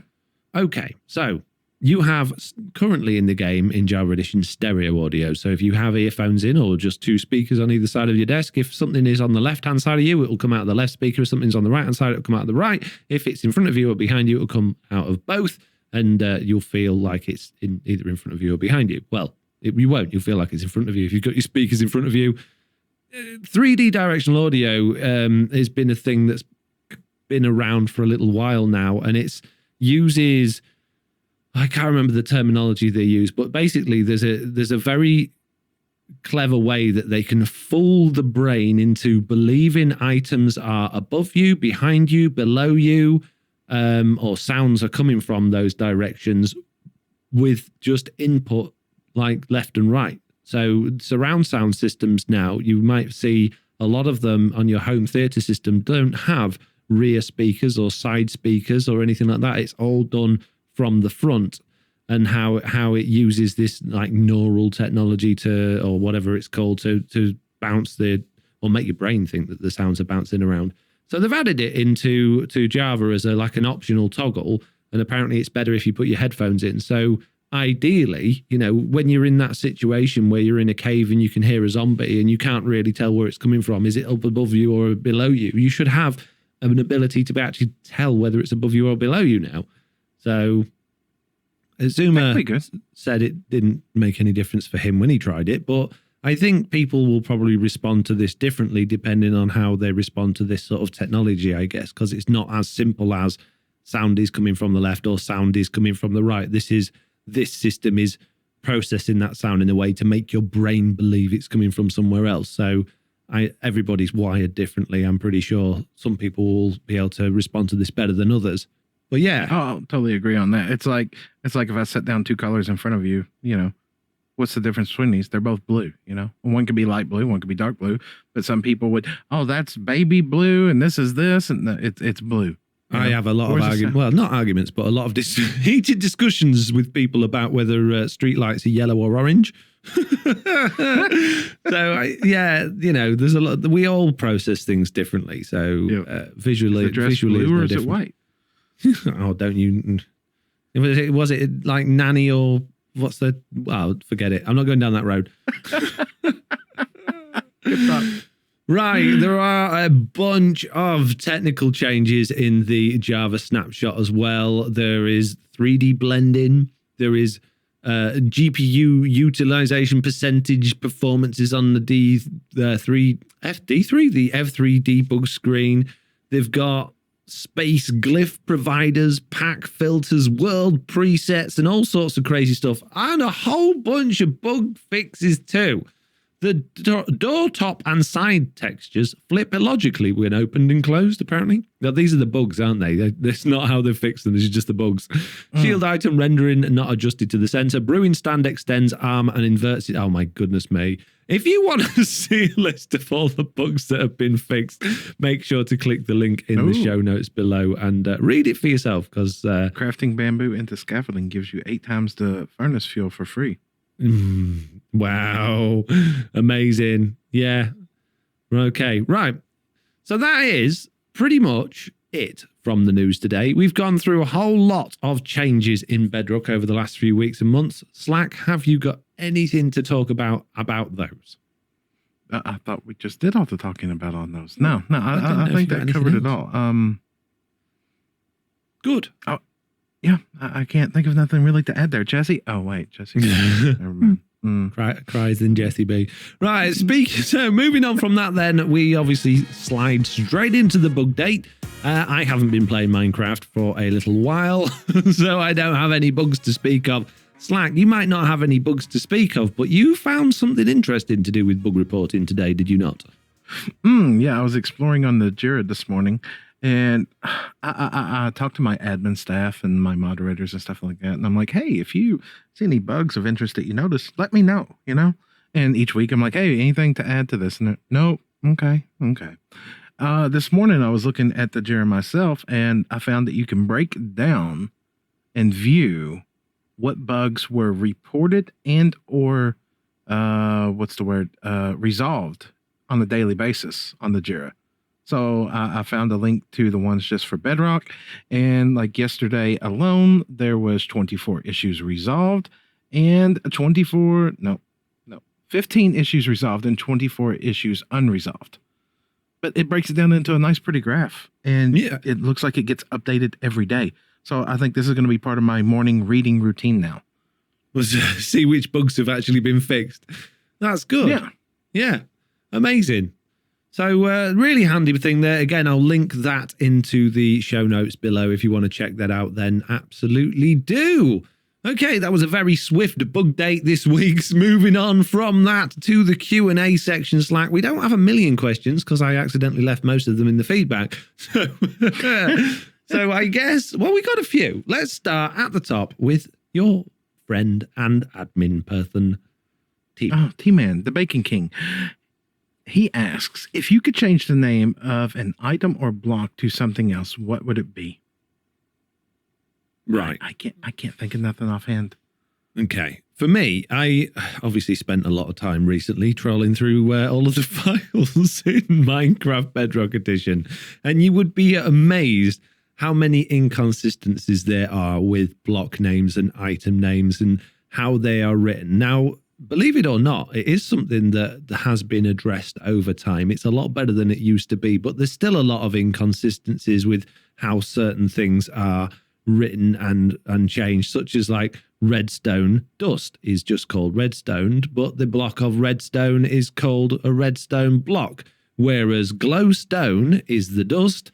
And no, sorry, redstone dust is called redstone dust, and the redstone block is called redstone, whereas glowstone is the dust and a glowstone block is the block made out of it. So things like that. Now that actually came up on Twitter the other day with KingBDogz again saying, oh no, it's that makes sense because of this, that and the other. It didn't make any sense to me. I think there should be more consistency with how things are referred to in the game. There are also lots of things like certain blocks will have block at the end, but other ones won't. And I think, yeah, it would be nice if there was, for people like me that do a lot of referring to block names and states and things like that, if they had some consistency, it would make life a lot easier from my point of view. Just going to put that out there. Yeah, if it was something that was done from the get-go. I mean, you can modify and change all that yourself with, a resource pack because you can rename those. But I've seen a few people who play who rename stuff to funny things, and it's just like, I don't understand what you're using there. Why is this called this or that? So I get it. More consistency would be nice. I can't think of anything right off the top of my head that just screams I would change the name of that though. No, fair enough. Daniel A says, sometimes content creators like yourselves talk about not having motivation. I was curious whether, in your experience, that comes from not feeling like playing Minecraft, being okay with playing but not feeling like making content, or something else. Do you think there's a room in the content business for managers, producers that would keep everyone on task? Thanks to all you do, and I love the podcast. Do you want to start with that one, Slack? Sometimes content creators, not motivation. Sometimes we start on a project for a video and then we just don't want to finish it. It's like my TB base. I had a serious plan for my TB base this season. And then, of course, I got sick and ended up in the hospital and I took like a month off. I've been on casually playing since I've gotten back out of the hospital, but like I have no desire whatsoever to finish my base. None. Which has now got me in a predicament where like, what do I do? I love the farm area, but all the stuff that I had planned with the islands and everything, it feels like I got derailed and it got knocked out. I was enjoying it, but after that time off, I've just lost all desire to work on it. So managers or producers, to keep everyone on task, at the end of the day, we need to be motivated enough to keep ourselves going for what we're doing. If you're doing it just for fun, then it doesn't matter. If you're doing it for a business or to make a living or make ends meet, well, you got to keep going. You've got to be your own motivation at that point. Now, you make the joke about a manager or a producer, and I wouldn't say that I necessarily do have managers or producers in that sense, but I have a team. I have a network of people around me who help sometimes keep me on task. It's like I try to set my schedule that, hey, I record this on this days, I record this on that day, and I edit this. But, I also have an editor, and my editor keeps me on task with, hey, what are we doing for this video? What are we doing for next week? What are we doing for that? And, same with T-Man. Hey, what are we doing with this? What are we doing with that? What are we doing with that? So you're talking about official managers or producers. I don't know. It's going to be based on the individual preferences of each content creator. That's my feeling on it. What works for me will not probably work for Foxy, vice versa. Everybody's unique. I don't know. What do you think? I think yes and no. There's a lot of what if points on this. In terms of managers and producers, if you are big enough, if your channel is big enough and you are pumping out content, then yes, absolutely. Having official managers and producers to keep coming up with ideas, sort your schedule out, manage all of the stuff that you shouldn't be dealing with just so that you can produce content. Look at something like Linus Tech Tips, which is a business rather than just somebody making YouTube videos now. It makes sense. If you want to keep that going, if you want to keep everything at the best it could be, your merch up to date, your social up to date, and all of the stuff around it, then yes, having managing producers would be a really good idea. But this, generally speaking, is a very interesting thing. It's a very unique thing. Watching people play video games is just like when I was growing up, sitting and watching my brother or my cousin play video games. I didn't need to press the buttons. I was just happy watching them do it. What was good about that is it was real. It wasn't the TV. It wasn't somebody reading from a script or acting it out or doing as they were told by a producer. They were discovering this thing, and their reaction to that discovery was almost as interesting as the game itself. And that's what made this type of content creation popular. If you want to take that out of the equation, if you want to take the risk of somebody losing motivation because they are just a person and a human being just putting out content and make it a solid production, then you're not being a content creator in the same type anymore. You become an actor. You're becoming a TV person. Actors create quality content. They don't have to worry about motivation because that's their job. They're going to their job to read from a script and told what they want to do by the directors and the producers, and there's a big production about it. And you could do that with Minecraft, but I don't think it would be as successful because people are wanting to watch it for the genuineness of the person that they are interested in because it's relatable. The problem with it is obviously we are just human, and depending on our own personalities will depend on how capable we are of holding our own attention on a project, how much response we get from doing that project, and how resilient we are at dealing with those responses. Motivation or lack of often comes from getting bored or trying to take on too much because you think you're not doing enough, or just not getting the feedback that you thought you needed or you wanted from that video. So you put in and you've started a new project, you started a new series. Let's say Slack's new farm series goes off. In Slack's head, he'll be thinking, this is a brilliant idea. I can't believe no one else has come up with it. It's going to be fantastic. All the feedback's going to be fantastic. And in 10 years' time, I'm going to have millions of subscribers. And his brain will be going down that path and thinking about all the good things coming from the future. But Slack's got to be the first episode and it only get like 500 views and you feel like you completely messed up. Yeah. You've got to be prepared to go through that stage of this is going to need time to grow. And we know it because we know how YouTube works. We know our audience is here for what we are currently putting out, and it's not easy to transfer them to something they're not expecting. You have to almost start from scratch with every new type of series or piece of content that you're putting out because you're growing that for somebody else. So Slack's got to then, using him as the example again, be prepared and capable of staying motivated to carry on with that until it gets through that stage and it starts going up on this upward trend and getting from it what he wanted from it in the first place. Not everybody has the capacity or the ability to do that. Most people, I would say, don't, which is why you only get, even though there's millions of Minecraft content creators out there aren't that many in the scheme of things. There's hundreds of like really popular ones, but there aren't that many compared to how many people are doing it that have made it and that are consistent, that continue to put out engaging content day in, day out on their own without managers and producers. So yeah, sorry for the big, long, waffly thing there, but it's such a complicated thing that really does just come down to the individual. Yeah. You were saying there with like Farm of the Week. Oh, I fully expect it to be an uphill grind. Fully. I'm introducing something new. It's kind of a tutorial based, and it's a series at the same time. It has the potential to go back and revisit stuff. So say you make a mob farm, and then 3 updates it breaks. It gives you the potential to go back to that. So this week on Farm of the Week, we're going back and we're revisiting this. They broke it in this update because of this, and today we're going to fix this. It allows, in a way, for me to feel comfortable with going back and redoing tutorials. I feel like some people really just grab onto like tutorials and stuff like that and just leave out key stuff and then intentionally come out with another version in 3 weeks or a month. Or it's my own moral ground to justify what I am doing with how I'm doing it. But I fully expect at the same time it to struggle. I never expect for it to succeed. I wish for it to. I hope for it to. But at the same time, I hope for the best and prepare for the worst. Yeah. Like literally, I lost subs on that video. I lost subs. Literally, you put out a different type of content that your channel's not used to, and people are like, "That's not why I'm subscribed to you." You know?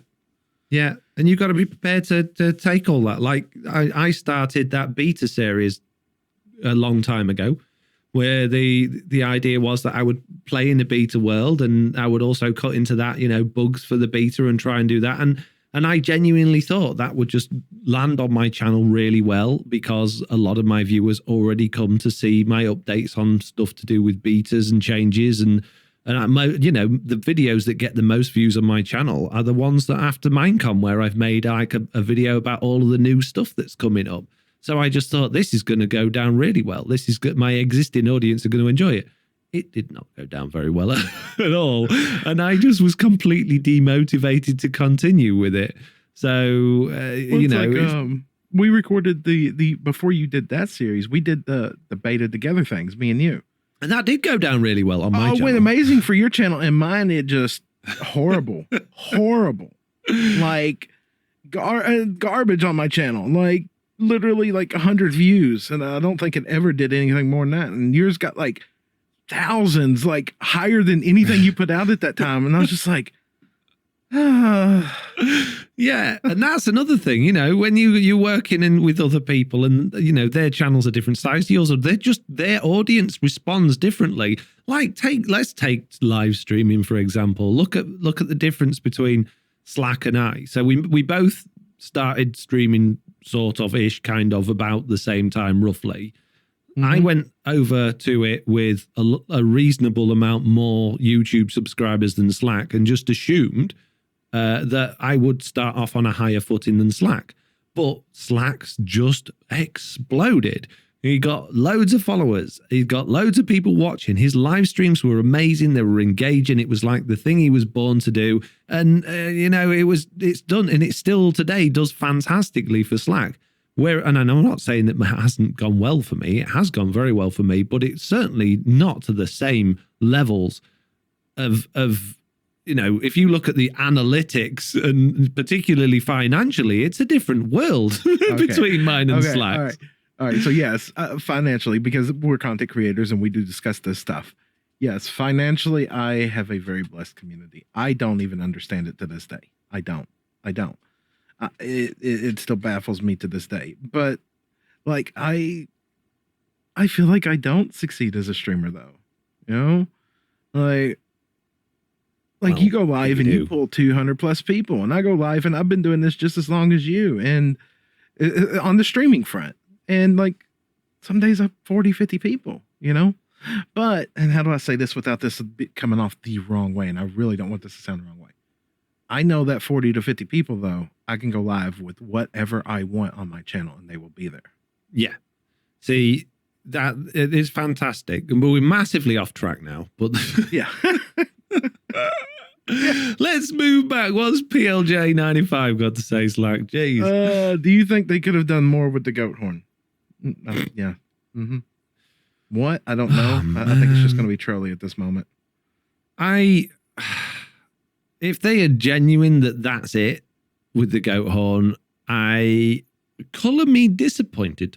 I really wanted it to have something to do with the warden. I really thought it was. This kind of feels like it's like your firework has gone off, but it didn't go bang. You know, it is climaxed and there was no, it's just rubbish. I started the car and put it in the gear and the motor blew up. Yep. Yeah. Well, I don't know. I have no interest in this at all. I know it'll be something that we all collect like for a week in the next season or whenever it comes out. I know it's going to be 1.19, so probably we'll all destroy the world going to find then. But that'll be it, and then it'll be done. And it's kind of like the other side record for me. I'm not interested. I don't care. It's not something I'm going to use. It's not something I'm going to go and find. But I'm sure there's somebody out there that is going to find great use in irritating everybody with it. So it'll be like watching end rating. Yep. Yeah, I think they could have done more with the goat horn, but to be honest with you, if it didn't have some significant impact on what else they were planning that they were hiding, then they shouldn't have bothered with it in the first place. Should have left it on top of the goat's head. Yep, I agree. Right. Auntie Dizzy says, still loving the podcast and dynamics the three of you bring to it. Fridays are now one of my days off, and I look forward to listening to you all. It's a really great and entertaining way to catch up on all TB and Minecraft news too. Aging wood that also goes mouldy sounded good. I'm also with you on rechestering hay bales to look darker, and your comment on how shops and bases would give you all an excuse to visit each other's bases. How about a base sitting day? Next stream weekend where you all go to others' bases and complete a chore on their list. Slack. I love the base sitting thing for a stream day thing. I really do. Like, we create job walls in our base, and like ran a stream day. Like, all of a sudden I'm suddenly at Foxy's base and I have to do something off of his wall of lists. I'm like, I don't want to do that. I don't want to do that. But then I think it's great, but it's a dangerous idea too. Yeah, you are really opening your door to be for people to take things and do it not the way you wanted to do it on purpose. I think there's a lot of fun to be had in that, but I think you need to keep the chores list very simple. I think it needs to be things like, you know, feed the chickens, refuel the furnace, dig a hole here, you know, stuff that people can't reinterpret and Dig a hole. Oh, I can reinterpret that. TNT machine, here it comes. Yeah, I think within reason that would be fine. But I do like that idea. It's a good idea. Right, Hakuzo. I've been pondering on the Turtle Master potion. Slowness 2 is applied when you drink it. I'm also not well versed in dealing with different effects, but I wonder if the effect can be countered with, say, a beacon or effects on equipment. The main question is, how will Swift Sneak stack with the effects of Turtle Master? Good luck finding the proper pronunciation for my Celtic last name. Yeah, I didn't even try there. Hakuzo. I googled it and I put it in there. It's I think it's pronounced Connacht or Connacht. Sionach. I don't know. Right. The question though, how is Swiftneak going to affect Turtle Master? I mean, who's using Turtle Master and why? Is this? Are you thinking that if you use Turtle Master and have Swift Sneak, you might be able to go quicker and be like immune? Because Turtle Master, the only time I've ever seen Turtle Master used at all, and this is just a rare context for me, is like when T-Man plays a hardcore series. Like if he suddenly gets in a bad situation, he'll use that, pretty much become indestructible for like 30, 40 seconds. He can pop a god apple and, then get out of there. Yeah. The thing is, when you Swift Sneak, you're not going any faster than walking. So if you're using Turtle Master, even if Swift Sneak does counteract it, you're still going to be going sneak speed. Well, yeah, but Turtle Master, you go really slow. Can you even move? No, I mean, let's get this right. So if you take Turtle Master, your walking speed is almost none, right? Right. If you crouch, it's even less than almost none. Yes? Yeah. Yeah. So if you're wearing Swift Sneak, it's only going to take you from even less to almost none to almost none. It's not going to make you go any faster than you would have been if you... Unless there's a bug in it when it comes out, and when you crouch, it just totally ignores that Turtle Master is supposed to slow you down. Yeah. So interesting to see if there is a bug there, but I think theoretically it shouldn't do anything other than making... Yeah. You're sneaking whilst under the effects of Turtle Master ever so slightly quicker, which is still going to be... If you're holding a shield, you're going slower. Yeah. Right. Okay. Swoopy Louvres with a mini book. Yet again, I've done some chopping here. I'm so sorry, Swoopy Louvres, because it was a very long one. Thanks for putting together these excellent podcasts. I get so many giggles from your antics. Question. I can't seem to think of any reason they would be useful redstone components. I'm hoping you might have ideas. Do you have any plans or concepts for how you would use the new skulk sensors or wall occlusion to do anything cool with redstone? Much love and aberration. Swoopy Lubras. P.S. I heard a 1940 song by Will Bradley titled I Boogied When I Should Have Woogied, and I thought of FoxyNoTail. I haven't heard that one, but I'll have to check it out. But with the skulk sensors, for me, the thing I think I'm going to look forward to the most is having automatic doors. So you're just walking up to, I know you can do it with string and observers and you can do it with tripwire hooks, but having completely invisible automatic doors, your door just open as you walk up to it, I think it's going to be fun. Otherwise, traps, but I'm not really into traps or PvP stuff, so I'm not really that excited about that. But or unless you've got a way to trap mobs now, you could potentially trap zombies if they're walking up to your house. But again, you can do all that sort of stuff with observers and string and tripwire. So I haven't got any amazing ideas apart from just having my door open and closing when I'm walking up to it.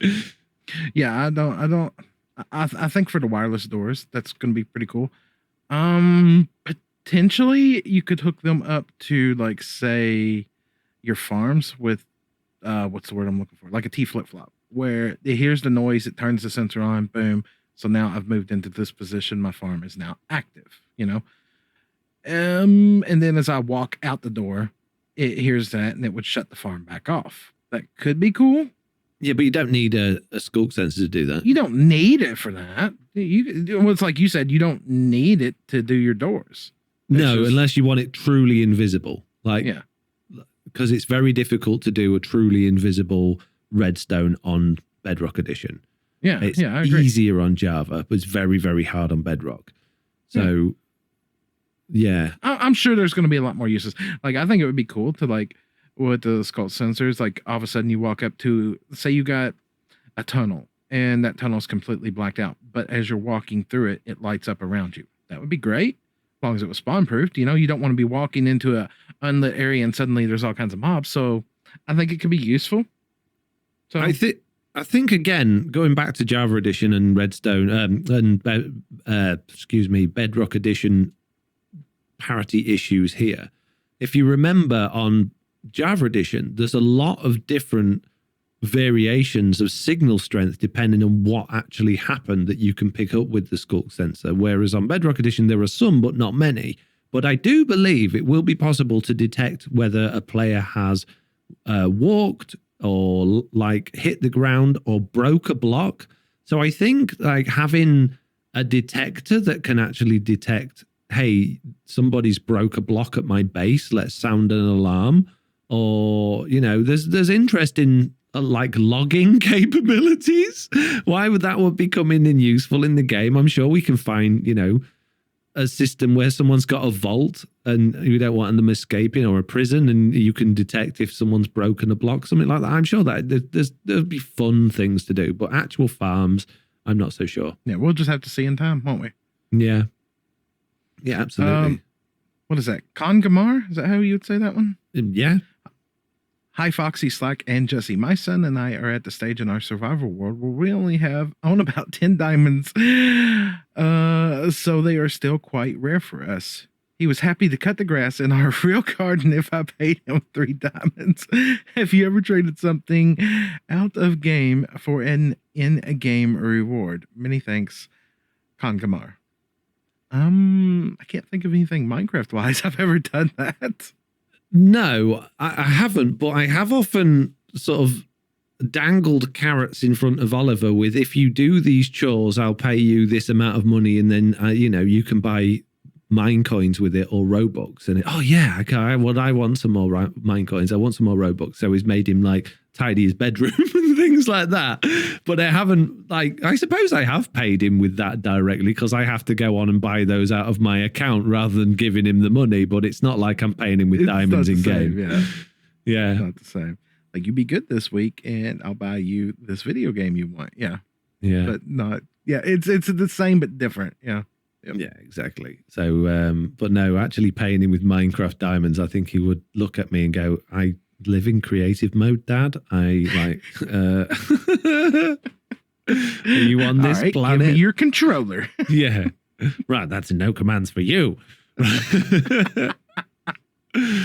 No, I want you to tidy a room, and I'm only giving you a carved pumpkin, okay? Oh, but Dad, no, do it. Or you'll be banned from your iPad for a week. Oh, not again. Well, you know. You want to play that game, you better go clean your room. That's more of the bribery, right? Yeah, basically. Okay, last piece of question from George. Says, I recently started a new world. Wow, he sounds just like me, Slack. Wanted to experience how much harder diamonds were to find with the decreased air exposure. Well, in playing through this world, when it was time to do an Enderman farm to go to the end, I ran into issues. Luckily, my portal to the Nether was in the warped forest. Sorry, this sounds like I'm reading a book. Not like, oh, this is really long, it's like a book, but it sounds like a story. Upon trying to farm Enderman, everything I'd hit one, they would teleport away and never come back. I think it's supposed to every time. Wasn't able to kill a single one. Had to make a gold farm to barter for pearls to make it to the end. Have any of you run into non-returning Enderman or know of it happening? Non-returning? No, usually, well, yes and no. I mean, I don't like it. Feels like there's a bug. You even look at them, as soon as you swing the sword, before you even touch them, they're like, gone. Yeah. Oh, bye. Yeah, I've had it a few times where you've taken on an Enderman or you've tried to make one angry and all of a sudden they've just disappeared. I don't know what it is, whether when they teleport, perhaps they just become not aggressive anymore or what. But yeah, I've had that. I think it's just Minecraft. Yeah. I think it's just part of it. The nature of it. I've never had it to the point where I wasn't able to kill a single one. That's unfortunate. But the piglin farm's a much easier way of getting ender pearls in large quantities, providing you can get plenty of gold. Clerics. Or clerics, yeah. Yeah, no, don't do clerics because that's villagers, and villagers are evil. Right. No, they're not. Villagers are easy. No. Right. Anyway, don't forget, if you want to get in touch with us, you can email us at theminecraftupdatepod@gmail.com or catch either of us on our Discords or Twitter. The links are in the description below. Don't forget, if you want to ask us a question, to put question in your email thingy, the top bit. Right, Slack, what are you doing streaming this week, or videos? Videos are still on a consistent Tuesday, Friday, Saturday. Tuesdays being TB, Fridays being Let's Play Bedrock right now, and Saturday being Farm of the Week. As far as streams go, they're so sporadic. I have no idea what the schedule is still. None. Fair enough. I have been trying to be consistent with streams, but I still haven't been doing my Monday morning YouTube ones because I've been focusing on this project. I even missed Tuesday's one this week, which I'm very annoyed about, but I will be streaming Tuesday and Thursday next week over on twitch.tv/FoxyNoTail at 7 p.m. GMT, so make sure to check those out. Well, unfortunately, that is all we've got time for today. So I hope you enjoyed this podcast. If you did, do please leave a like. If you haven't already, please do. Oh no, that's my YouTube outro Slack. Huh? What? I was doing. Yeah, I can't remember. How do we do this? The outro. Bye. Bye, Jess. Oh wait, she's not here. Yeah, no, she's just left early again. She just turned the microphone off. It's gone. Jeez. Wow. Good talk, everybody. Good talk. See you next week.